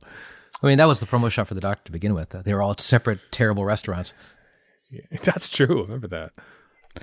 So here we have, they're making her feel so guilty. She's been gone for 10 months. She never tells them she's been gone 79 years in her time. Yeah, like which I thought that was a good thing. Because she could have pulled that guilt trip card so easily, and just didn't. And she acknowledges in her life 79 years might as well be 10 months because of the difference. Yeah. But she recognizes that loss for them, that loss of time is significant. And I like the brevity of that scene. Hello, Dalek. Yeah. Yep. Boom. This is not Osaka. Also, I have to say, Sagan's music is just fine. In fact, Are you better than listening to fine. it right now? No, it's good. Mm-hmm. I've missed it since I haven't heard it for a year. And again, the soundtrack. It's been less than a year. It's been less than a year, Warren. We had New Who in March. Yes, I know. I know. I mean, between March the two 1st. stories is what I'm saying. Mm-hmm. Yeah, But wow. yes, it also feels like it's been a year anyway. It feels like a million years. When in doubt, light it green. Mm-hmm. It reminds you of the pods in New Earth. Yeah. Yeah, a little bit. Also, actually, Daleks Take Manhattan, or whatever the hell that one was called. I've tried to forget that. Yeah, I haven't watched that one in a while. I had to, because we were going through Tennant and it was there. Oh, right. So, oh well. It's not terrible. I would disagree with that, Deb. It is terrible, actually. First one's better than the second one. Disagree. All right. Where will it sit in the last Dalek story standing episode of Verity, I wonder? Yeah. And here's Jack explaining the whole thing. Yeah. Very, very brief, succinct. Let me catch you up on everything in case you don't know who I am. I like that. I know people were like kind of miffed that she didn't react to Rose, but she's also been around for 2,000 or 2 billion, depending on how you count it, years, and maybe she's got over it by now. This is also a doctor that says nothing about her history. So this is Jack giving them information that they never would have heard from her. And is easily distracted and maybe not even be listening. Well, yeah, she's got bigger problems on her mind right now. I also like that they just sort of explain, Rose, just sort of kind of throwing it away and the history that they have, given that it is 15 years ago now. It's right. Yeah, take your sop, Rose shippers. Not everybody's been binging every single episode of the series. I like how she just rushes in. And hello to you too. Yeah, like not even a hello. I also love how she gets a little tiny bit smug there. That's pretty great. I know.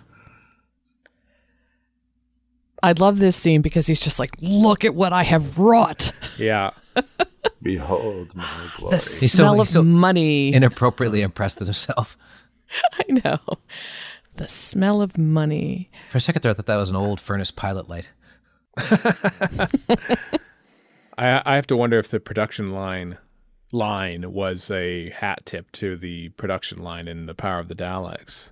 I also kind of like that these look like the other one, because why wouldn't they? That totally makes sense in this context. Yeah, it's like they're... I think it is a great idea at the heart of this is thinking, why wouldn't we just use this as for our own purposes, and we could design it like this and it's slightly different, and everyone's going, I don't like this new Dalek design. Well, watch the episode, because I bet you they're not going to be actual Daleks, and sure enough, they're not. Mm-hmm. And then the actual Daleks just get a little touch miffed. Yeah, they're faux Daleks, they're... Which makes me still confused by the new paradigm Daleks, which they seem to just kind of go, oh yeah, okay, I guess that's fine. These ugly-ass Daleks, as opposed to these actually kind of cool-looking ones. They are pretty cool. Yeah, actually. I think they were. I don't know if there's anybody actually in them. I think they were in them, because I know Barnaby Edwards and Nicholas Pegg were back on doing Dalek operators for this. Mm-hmm. But maybe they were there for the classic Dalek, so to speak. They also did... Dalek operator stuff for It's a Sin. Yeah. Oh, yes. I watched that clip the other day. I still don't buy he's a face of Bo. I find it blasphemous. I'm not sure why. I'm not comfortable with that either. I'm not comfortable with that either, Warren. He said, I'm the face of Bo, or they called me the face of Bo. I'm like, no, absolutely not. Why? I didn't just, because I didn't just ball my ass off at the end of Gridlock for no reason. Mm-hmm. And then get a second balling with the stories of Gallifrey to have him cheapen it. That's what I have a problem with. I just don't want to think about the gigantism angle that changed him into the size of the face of Bo. It's 5 billion years. You know what that is? That's the opposite biology to the Doctor becoming a little troll creature in Last of the Time Lords. Yeah. And both of those have been invalidated, so there you go. Or at least the Dobby Doctor has. And here we have the agony ant scene. Mm-hmm. Yeah. Also, there's a paradox machine. Yes, gets a few of those in her time, though. Yeah. You see it in Demons of the Punjab, and but Jack has never, we've never really heard Jack's side of things. Like, I mean, there's Torchwood, and then sure, Last of the Time Lords, but like he's with him. He's with the Doctor again for pretty much the entire episode. And he doesn't really appreciate the fact that he's going to go again. And I like getting this perspective from John Barrowman's character. Yeah. I like scenes like this. He also has I like watching him play. I like watching him play small, because he tends to be so bombastic that when his character is bombastic, John Barrowman is bombastic. So when he does have these quieter scenes, it's so impactful. Yeah, like I don't think he's actually that bombastic in this episode. Not really, comparatively speaking. No. It's these scenes that are his best ones. I mean, compared to his first appearance and with Jodie, where like he jumps in and he meets Graham, like that's just all like wild, loud, talking, shouting, which we'd be disappointed if he didn't do it. Honestly, it's classic Captain Jack. It's very Captain Jack. It's the greatest hits. He's back and he's playing the hits, basically. Also, he gets outshadowed pretty damn quickly in that story. Yeah. Mm-hmm. Yeah, we thought that was the big reveal. Nicely played, Chibnall. I'll give you that one. Yeah. Square in his gun. Square in his gun. He loves that gun. He's so just pleased so with himself. Look, he's just proud. so happy. Yep. This isn't the same without a conversation about bananas, though. Yeah. True. I do like how she calls him out, and he's like, yeah, I guess a like, little bit. Like basically instantly, yeah. I love that Doctor Who has now been around long enough that it's becoming self-referential. Like we can look back and say, "Oh, that is to that ancient episode back in 2005." And I'm not sure if it's good, but this could be doubly self-referential. Mm-hmm. I mean, it's more likely that people have, seen the episodes to which they are referring for this than, say, Attack of the Cybermen in 1985, relying on people remembering seeing Cybermen stories from the 60s that no longer existed. And had no way of, they never necessarily repeated or... They could have maybe read the Target novelization. Yeah. But that's like, why by the way... When they brought back the Mondasian Cybermen, I'm like, is this going to work? Like, they do look like socks. Yeah. That's the thing when you sort of reach back into your own history. Bill notwithstanding, at least, they dispensed with the Mondasian Cybermen pretty quickly on the whole. Yeah. And it made sense. Just so they could move on. But when you think about it, it's been how many years? 16? How many years has it been since 2021? Anyway, I did the math once, and it would be like, I mean, since 2005, right? Yeah. Like how many seasons? Like so, it would be like the comparison is 1979 to 1963. Gotcha. Yeah. It was like which we think of that as 16 years since Rose. Yeah, and we think of that as such a big expanse of time, like 1979 who to 1963 who. That's what we're at right now. Yeah. I remember tweeting out once that, if, it's the 50th anniversary of Doctor Who. If this was the classic series right now, like basically David Tennant's third and fourth season would have been wiped. We would have been like getting animated recons of some of Matt Smith's first episodes. Like, oh my gosh. Put it all in perspective. An animated recon of the 11th hour wouldn't quite work. Well, maybe Victory of the Daleks could have been, permanently lost. Maybe. Yeah. Is there? I have to think that there is basically one set of the front door of 10 Downing Street that just gets cycled to different productions. They are using it. Sense. Yeah, we're using it next week, but you can have it the week after. Because how many times have we seen I'm so this, glad that the police and security staff are being alleviated of pressure. That's such a relief. Yeah. Oh, she's so pleased with herself. Yeah. This is going to go so badly, and I love it. They're going to be. She only gets a free pass because she doesn't look as patently ridiculous as Boris Johnson. Yeah, no one could. No one could be as stupid as he seems.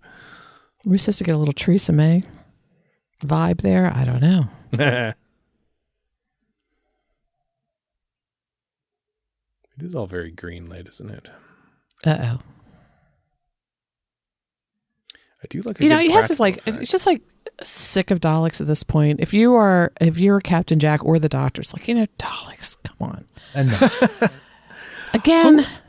Who was it? I know that you're kind of tired of them, Deb, but Chip said a great thing, I think, on his review of it. It's like we might be kind of tired of them, but like for, every Dalek story is some kid's first Dalek story. And, before they've become passé to others, they're exciting to someone else. And I am A-okay with like new viewers going, whoa, did you see what the Daleks did? Those are pretty cool. All right, whatever. Stop being such an old fan, Deb. Come on. You just have to think, did they ever like sit down and think, I had the chance. Yeah. I could have ended it all, but no. Didn't. Chose not to. Yeah, did I have the right? I did. Turns out I did. Didn't use it. Mm-hmm. Sarah Jane tried to talk me into it. I should have listened to her. Why have people forgotten about the Daleks? Come on now. I don't know. Didn't they invade I guess 10 years ago now? Maybe it was a while ago. Yeah, it was only like one day. So really, like how many like UFO videos did the Pentagon say? Yeah, actually that was UFOs, and like we were but what about whatever. Waters of Mars, where it's the we got a Dalek pandemic itself going says on. I can't invade this person. Mm-hmm. So I mean, I don't know. People do have remarkably short memories on Doctor Who, even in the classic series. Yeah. That's the problem with, having Daleks invade an entire planet is that, at some point you're going to have it. If it's going to happen again, they're not going to go, oh, again with the Daleks. Here we go. Maybe I'm just tired of the Daleks. Can we just come up with something different? It's become like tradition and also like a hook. Because, anytime the We're going to run out of words, though. Yeah. And now that it's playing on it, obviously Revolution is just a play on all the R titles. Pantomime of the Daleks, Yeah. The Charleston of the Daleks.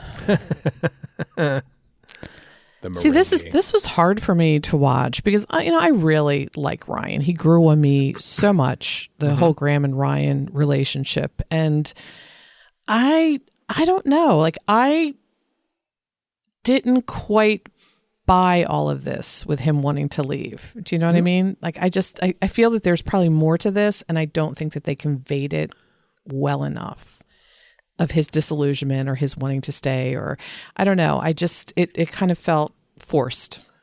I think I bought it more in Can You Hear Me? When he was back on Earth playing basketball with his friends. We saw that he actually had friends. And we didn't see that life in this episode. We just saw him and Graham working with Yaz to figure out the whole Dalek thing. Yeah. That's it. You didn't see him have a life. We should have had a reminder of, not this, hey, remember back in Can You Hear Me? He had friends, remember? And you kind of got the impression that they were building towards what happened in this episode. But I think it would have been important to have especially given the fact that it, over a year separated the airing of that and this. Mm-hmm. In chronological time, 157 years in real 2020 time. I do like that he's trying to get her. You can't shut down. You can't shut us out. This is a problem. Talk about your feelings. I kind of like that she's kind of closed off, the it's Doctor very always should doctory. Yeah, it is very doctory. I mean... It would feel uncomfortable if she wasn't, because then it would be she's the lady doctor. They talk a lot. Exactly. She'd be oversharing because women talk a lot. Am I right? Blah, blah, blah, blah, blah, said all the male writers of the show. And a sizable contingent of Twitter idiots. Yeah.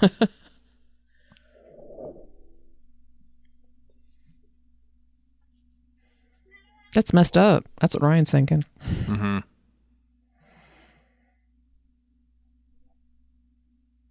I like that she's messed up with it too, because fandom's mostly angry too, actually, I think. Yeah, but that's never changed. That's Fandom true. is always angry. It doesn't matter.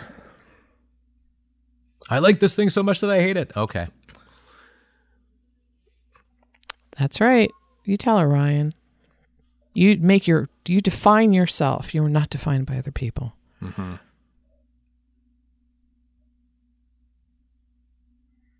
I like that. I do like they this. have a...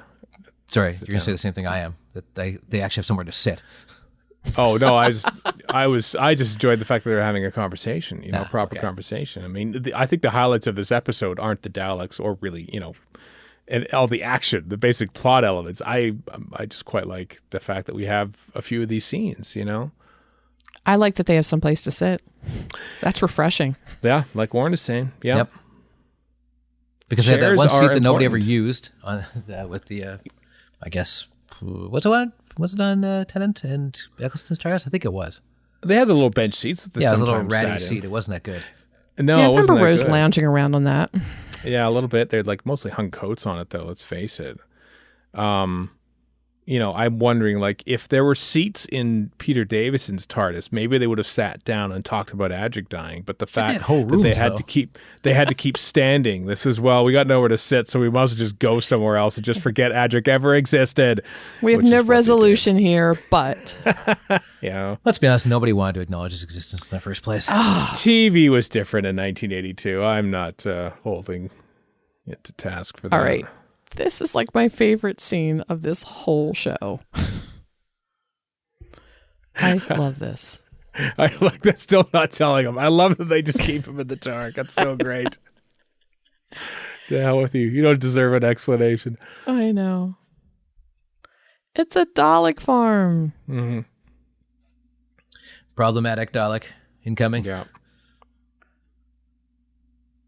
I do like this new twist about basically the Dalek mutant, taking over a human. Like it really eases up the whole Dalek. I mean, I think it adds a little more nuance to the whole Dalek story. So you're not just, the whole casing thing isn't always the issue. Yeah. It gives them an avatar to talk to that isn't Davros either, And I like that they actually prefer the casing. See, this is it. Yeah. This is the best part of this whole story.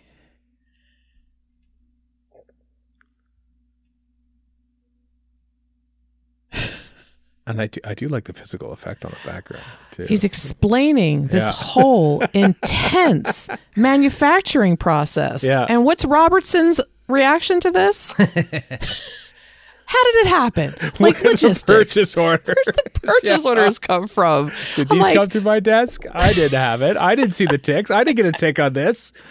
I love that. That Why was it not scene included in this email alone. chain? Yeah, like not even a BCC, for crying out loud. That alone endeared this character to me. Because in the midst of all this fantastical stuff, Yeah. he's like, wait, hold up.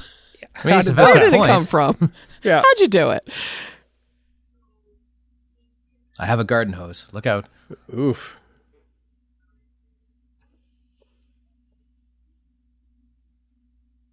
Ew, gross. Yeah. I'm sorry. I think he honestly is the most practical guy here. It's like He you were really somebody saying is. that Yeah. like or hate General Grievous. He's the only guy in this film having a good time.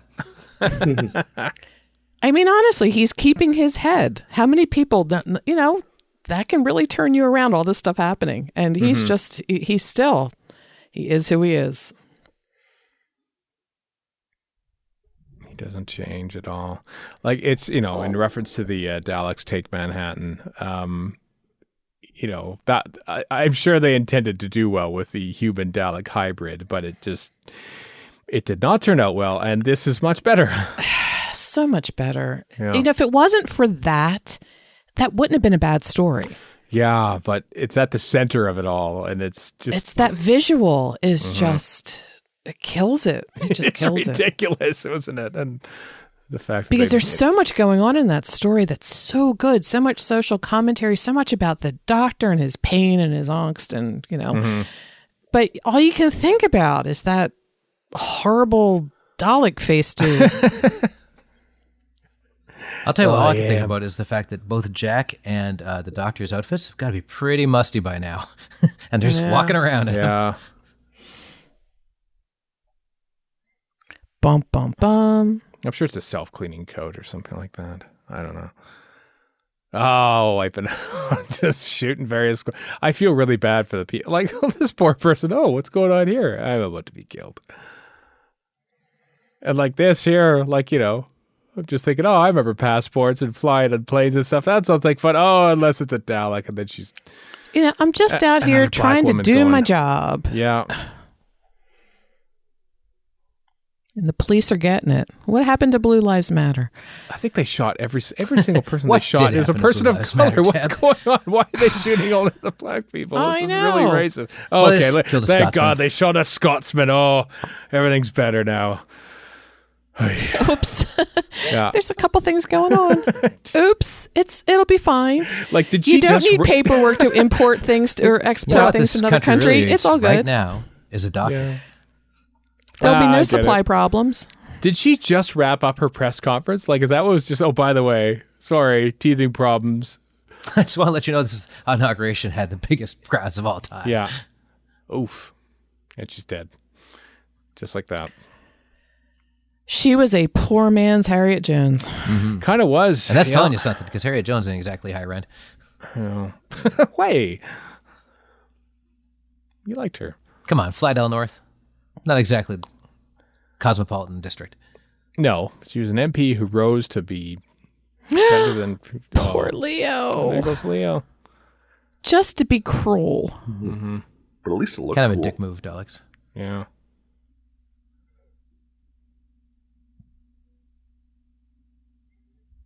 Bah. You didn't even know him. You've already forgotten Kevin from your first episode, haven't you? I have. So, Yeah. How dare you forget Kevin? All right, Dr. Pep Talk. Haven't had that in a while. Sometimes it's kind of nice to have.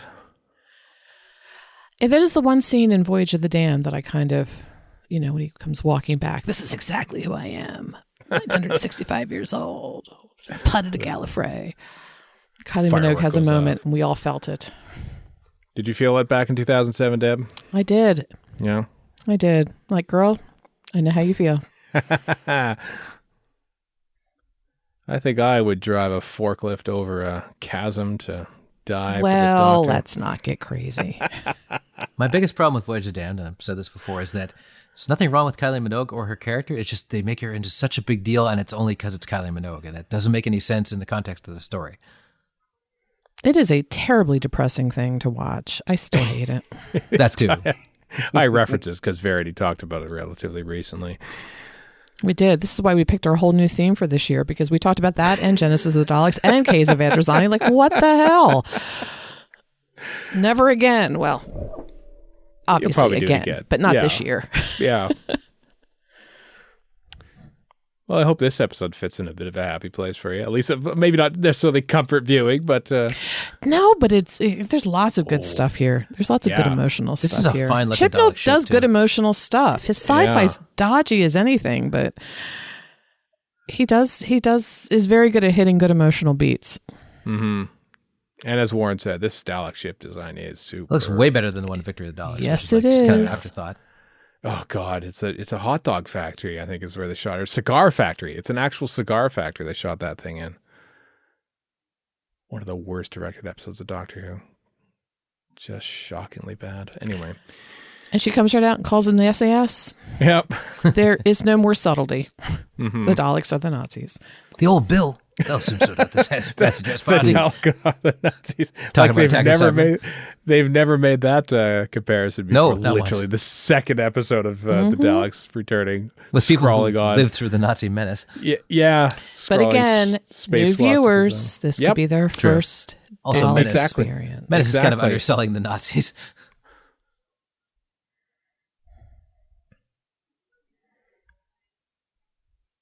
I don't think Daleks I should be like able to the fly glowy anymore. things on the bottom of the Daleks. That's kind of nice, actually, isn't it? Yeah, when they fly too, it does make them a little too indomitable. Yeah, but out. everybody kept going on about how they could be beaten by stairs, so I'm glad they stopped that. That's a good point.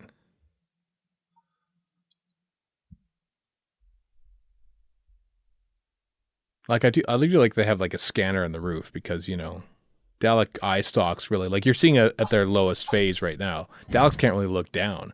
To hell with stairs, like just like put something directly underneath them. It's like, oh, where is it? I still think Never thought Moffat about was that. best at flipping the switch on Daleks a lot of the time. Just the way he would do stuff with them was interesting a lot, except for Victor the Daleks. But other than that, That he was didn't gays. write. It's all Yeah, I know. gays. But Gays just has stuff to like take the Witch's blame on that Lair, one. just he played around with the Dalek mythos in interesting ways, I thought. But so did Verity, I guess.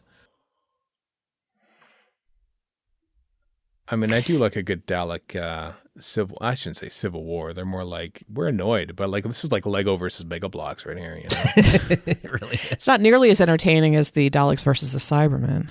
No. I know some people hated that. I'm like, well, why wouldn't they be talking each other in a hallway? That's exactly what they would do. Yeah. That was like somebody wrote fanfic about that, and we're thrilled that they brought it to life. Oh God, yeah. For years, that is fanfic writ large. Is that Doomsday Battle? Mm-hmm. And it lasts infuriatingly short. Like there should have been a whole episode of that, just nonstop Dalek Cyber War battle. It's like Godzilla versus King Kong. Mm-hmm. I do like that he's like, all that product just being destroyed. For a second, I thought you meant his hair.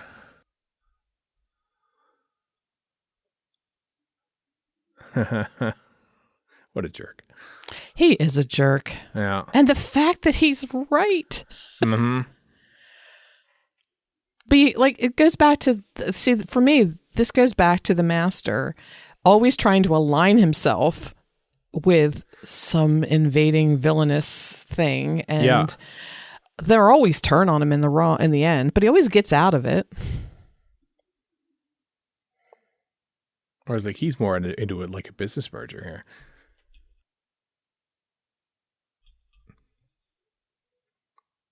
Was this, what bridge is this? This isn't Tower Bridge, is it? No. No. No. It's obviously distinctive enough. It's probably in Cardiff somewhere, let's face it. Yeah, or Sheffield. Yeah. Or Cheltenham. Cheltenham. Mm-hmm. Yeah. I'm calling it Cheltenham from now on. Sure. Like Delia, Derbyshire, and Leicester, and all the places that... And Adric Smith? Adric, the Vale Yard. Yeah, I know what you mean. I like the swivel of the eye stalks as they confer. I do like the thing. Like you can never, if you're a Dalek operator, you have to wobble about, and your eye stalk has to go. Like you can't just sit there and just blink your lights. Like imagine if a human talked the same way as a Dalek would. You basically, I have to like sort of shake my arms around a little bit. What do you mean imagine? We've all run into people who talk like that. That's a good point. That's a good point. Like even Doctor Who's doing it right now. They're flailing arms and stuff. It's a movie. You got to wave your arms or something. That's right. Physical acting, even if you're a Dalek. You never forget your first death. That's so great. I do like Captain Dag. I look forward to their emotional goodbyes. Oh, right. That's right. Yeah. I really want to know the full story behind this. Like, was John Barrow supposed to be in season 13, series 13, and wasn't able to after all? Or like just like the lack of a goodbye scene. It just like, I feels like they probably shot one and it didn't work out. That's what I'm going to, because I don't believe that they would say, oh, right, goodbye scene. We don't have one. I guess we'll just fabricate one. I think that they shot one and it doesn't, or maybe they didn't. Maybe it says, I'm joining you. I am joining you on your adventures next year, and off we go into time and space. It's a Big Finish crossover. He's actually calling her from the Big Finish studios. Big Finish studio being basically his host in Santa Monica. But he's calling as Captain Jack. Yeah. I love how Graham's character has grown on me. I had such reservations in the beginning, and he is wonderful because he never changes who he is. He still would rather be sitting with a cocktail on a beach someplace. That is his finest But he always quote. does the right thing. Yeah. He said that. I'm like, I understand because I'm middle-aged too. I get it, man. Right? I just want lunch. Why can't we have a sandwich? Just want, like he brings a sandwich with him because he's tired of not being fed on their adventures. Mark of a He's pro, going to as stop Capaldi whining said. about it and just pack a lunch. Do you think Dan, John Bishop's character will grow on you in the same way, Deb? I don't know. I'm just annoyed that he's there. I know. I'm sure he's perfectly nice. I really do. That's the thing. I don't want to like say, oh, like he's walked to him. He's going, a part as a companion in Doctor Who. Yes, I would love that. Who wouldn't? If you're an actor and going, I would love to have that. And I don't want to like say, oh, we hate you and everything that you represent because you're here ruining the good ship Phasmid or something like that. And so I want to give him the benefit of the doubt. Right. And it's not even the shippiness part of it. It's like, how iconic would it have been just to have two women flying around the TARDIS? I know. Doing their thing. And I hope we get a little bit of that. Like, I hope it just doesn't jump into the very first scene of the first episode is bumping into this new middle-aged white guy. Yeah. Well, for what it's worth, I mean, we're recording this February 7th. It's coming out on the 21st, so it's not that much time in advance. But the latest Doctor Who magazine that just came out for us said that John Bishop, has begun filming. So that is to think that perhaps he hadn't begun shooting his scenes yet. I know he was down with COVID. So it's good that he's back being healthy, but they've been shooting since like November. So maybe there are actually episodes where it's just Doctor Who and Yaz, and Dan is not there all the time or comes in halfway through. Or I'm sorry, Chris Nuth's character just like ducked out. And it was too funny. I also like to point out that the Daleks, given they're a bunch of homicidal jerks, don't seem to have a problem with the Doctor turning into a lady. You'd think they would. Oh, why do they care about gender? No, they don't. But they're think they just even such notice it. they're close-minded Yeah. jerks. So I would assume, They are. If we're going to make a rough analog between Twitter idiots and Daleks, and I am. Mm-hmm. They're not Daleks, so therefore. But you're right. Like, two ladies leading, the flagship sci-fi franchise. That would be awesome. I look forward to the, I'm wondering what the publicity photo will be. Where will Dan be in this? If he's not in it all the time, will he be, off to the side? Will it be, somewhere near the back? Yeah. Because, it's Doctor Who. Obviously, the Doctor has to be front and center. You're missing this big emotional conversation No, here. I'm that talking the Doctor about is trying really hard to get out. I'm talking about the middle-aged man, Deb. Come on. I'm talking about where to put a middle-aged man in a series promotional poster 10 months from now, Deb. Right over the Thasman. Believe me, I am on the good ship. I am. Just his expressions are ridiculous. Sorry, Deb. Didn't mean to talk over that. And yet you did. He is just like a bad penny, though. This character, just we're going to see him again. Yeah, you think he's got at least? I mean, he's being interviewed in the next Doctor Who magazine. How about him and Lenny Henry teaming up together? Huh? That's what I think. I feel like there's a natural, the third part of the Jack Robertson trilogy is Lenny Henry's character and. Be like Elon Musk and Bill Gates getting together. Kind of yeah. I don't know. One of them's more of a jerk than the other, but. Yeah. Well, like Lenny Henry is obviously the bigger jerk. Equally jerky, so. I love how she dresses him down here. I know. Yeah. But this is so clever what she does. She announces, "It's my TARDIS." Perfectly innocent TARDIS. Nothing weird happening here. Yeah, it was pretty sad to see that TARDIS go away. Yeah, But what? It would have bothered me to have this rogue TARDIS just hanging out in Sheffield. Yeah, true. Yeah. Mm-hmm. It would have always been the get out of jail free card. Like whenever anything happened, it'd be like, but there's still a TARDIS in Sheffield. So now we don't have that plot point. Also, if Joe shows up again, we'll see that TARDIS anyway. So yeah. Kind of, more or less.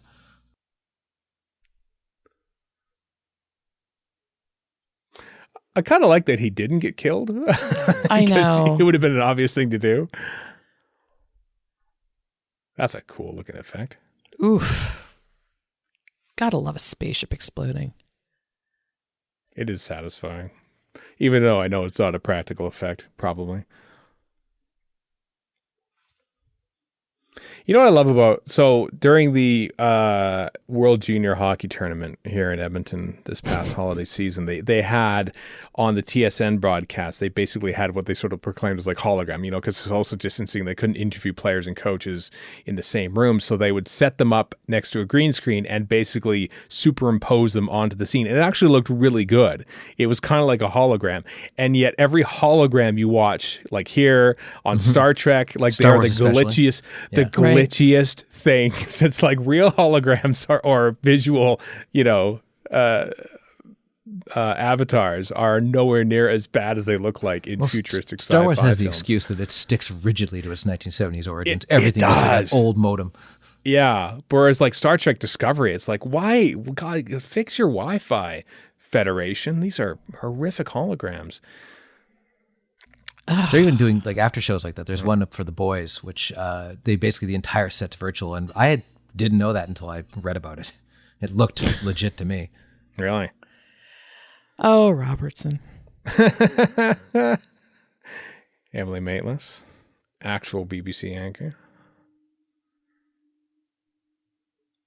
Of course. Yeah, this bothered me. Like I got to say, like this part of it, I'm like, oh God, no. We just got out. After the election, and the election turned out the way it did because otherwise this is 2019. Like, oh God.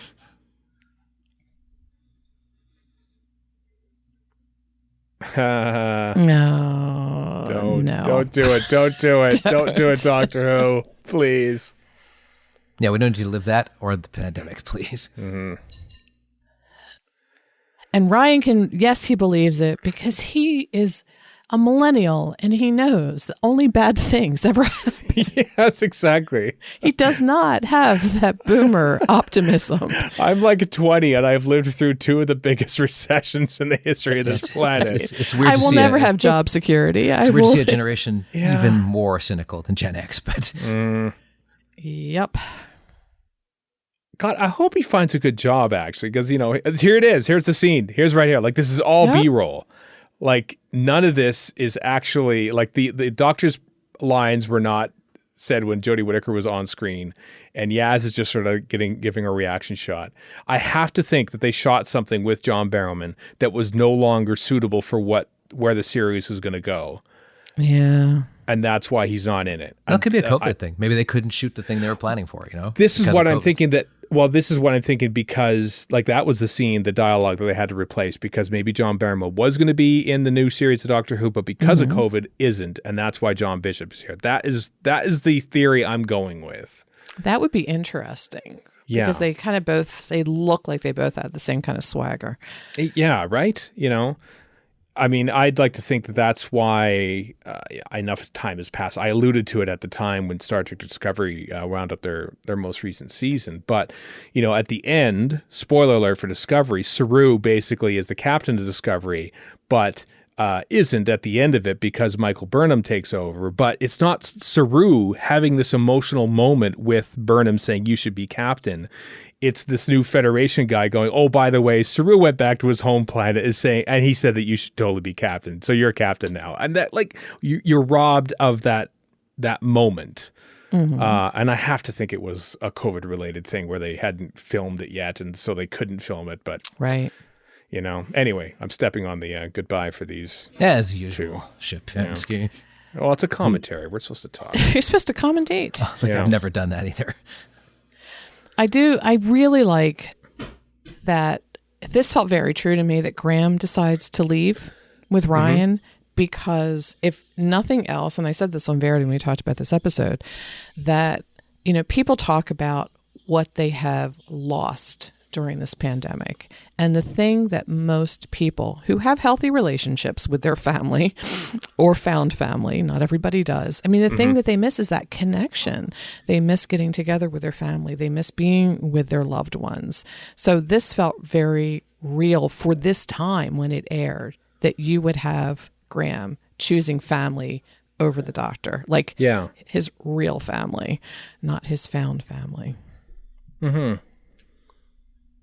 Like, because he would happily carry on, Lost Explorer. I think he would. I think he's digging the adventure.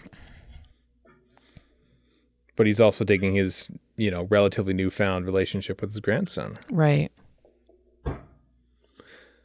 And it's been said before, but how pleasant is it for 2 companions to leave the show by their own volition, not separated by universes or killed off and turned into alien beings or something. Like this feels normal, and it feels like almost more painful because they're choosing to leave the Doctor as opposed to I never will leave you. Oh wait, I've been killed. Yes. Or essentially, I've fallen in love on Gallifrey for no reason. I fall in love. I've had my memory wiped. Like none of that. It's like they have their memories, they have their experiences, but we like to belong in a place, and we're doing that. And it's very kind of classic series in the way because that's how some companions would do it in the olden days. It's like, you know what? I think I'm done. Let's just drop me off at an airport. It's all good. Exactly. I don't care. We don't have any luggage, Tegan. I don't care. Literally, you have no purse. You're in a mini skirt, and that's all you have to your name right now. I don't care. Let me off right here. Okay, fine.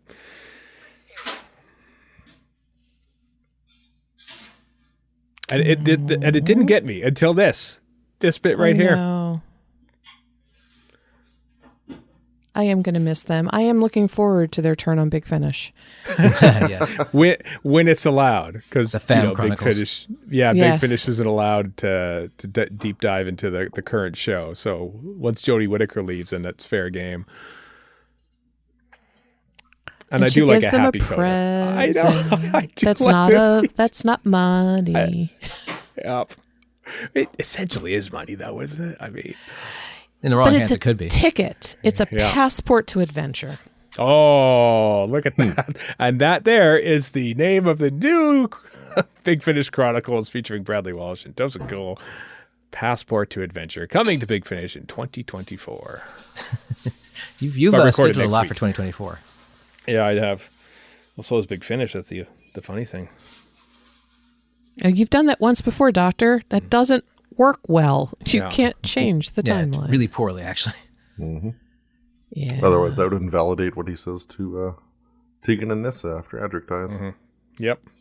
Mm-hmm. See, I'm looking around that last wide shot there, and I'm thinking, was there originally John Barrowman standing in the background, but they've digitally removed him, like Sasha Dewan in the promo. Like Sasha Dewan in the promo, exactly.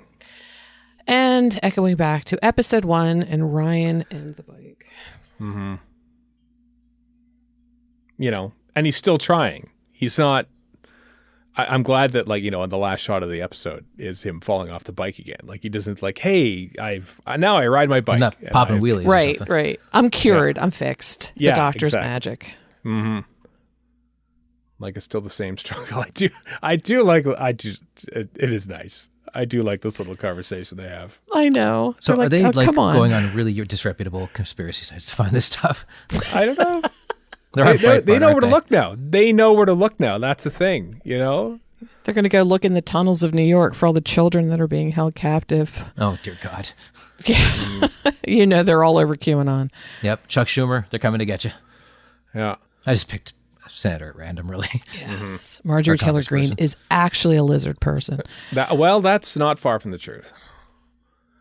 I hope Ryan gets a good job, because I know he hated his dead-end job before he went in Doctor Who off from the I TARDIS. do too. Well, I can always, as Free Management said, go freelance, whatever the hell that means. I bet he could have a kicking podcast. He's got a YouTube channel already. There you go, with a very vibrant Patreon base. Unlock Patreon exclusives like my trip to Finland. That might look expensive.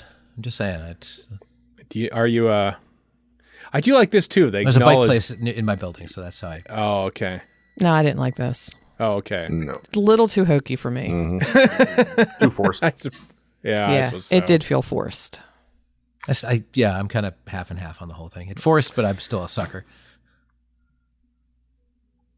Maybe I like that they don't, they both had a similar kind of vision, but neither of them are acknowledging it. But they are. I know, but there's no explanation for that. Do you know what I mean? No, it puts a little bit too much supernatural into a story that is what if tries to be science-based. What if we saw a flash of a frog for a second? That'd be even worse. Yeah. Maybe I'm not taking it literally. Maybe that's what I'm choosing to do. And he's going to fall over. He falls. He falls. They just keep doing it. It's great. Daw. Still no revolution. No, I don't know where the revolution was. It will not be televised. Well, it was obviously on BBC One, but sad thing is there's a few people on this credit list who were at the last Gallifrey One we went to. Oh, stop. Thanks, Killjoy Johnson. I know. Jeez, end on a downer, why don't you? Oh, well. Well, sadly, we don't have. We're watching the copy that because the special John Bishop reveal trailer was additional to this. It wasn't on the actual thing, so some people didn't know what was going. Like, what? Who's this John? Why is everyone talking about whoever this John Bishop person is? I had no idea. We watched them, BBC America. They didn't show any of that. Nope. They put it on Twitter and stuff. But if you're voiding Twitter, then why would you know who it was? So yeah, I feel like they maybe should have tacked it on to the actual episode itself. But anyway, well, I hope you enjoyed that, Deb. I did. It was fun to revisit it, and I've become a Robertson fan of that character. I kind of want to see him back. He's horrible, despicable, but he's entertaining. Yeah, the door is open. Yeah, I think so. The door is open. Terrible human being. Exactly. But he never loses his cool, and I do appreciate that. Mm-hmm. He knows exactly who he is. A weasel. He's a weasel, an opportunist. He is interested in spreadsheets. Do we want to see his character redeemed? No. No? No. I mean, I would be okay with him dying, but Right. I don't think it would be true to the character to have him be completely redeemed. Like I said, I could see him being an uneasy ally, like somebody the Doctor uses but knows she can never trust. I could kind of see him go to dip back into the classic series, like maybe like a Sabalom Glitz, who is kind of like a rogue and a scoundrel and a bit of a financial cheat and stuff, but sort of like being allowed to carry on, but like under the watchful eye of someone who will, keep him on the straight and narrow, so to speak. But also president of the United States. That the show basically had to sacrifice Mel to get that kind of an outcome. So who do you put in that role? Well, That's I'm sure we true. could find another Mel. Maybe John Bishop goes off together Wow. with Jack Mel 2.0. Robertson. Yeah. There you Carrot go. juice. Carrot juice. Coming soon to Series 13 of Doctor Who. Well, anyway, thanks, Deb. Always listen to Verity, of course. Comes out every Wednesday, even when there's no Gallifrey One. To keep reminding us of Wow. that. Look at it this Plunge way. that knife further. Yeah. We're only a year away. And I think that this coming year will in no way be as long as the year we just lived through. So really, it's just around the corner. Okay. Your you say so. optimism is adorable. Yep. Adorable. Sunny So I'm going to go dig out one of my Verity tumblers and try to Get drunk. try to. It's Sunday afternoon. Well, it is Yeah. Super Bowl Sunday. Yeah, there you go. So there's always a reason to get drunk out of a Verity tumbler. Anyway, folks, thanks for joining us for this year commentary. We will be back next week, as always, with an episode of Radio Free Skaro. So until then, I am Stephen in Edmonton. Warren in Vancouver. Chris in Edmonton. Oh, and Deb in Philadelphia. So for now.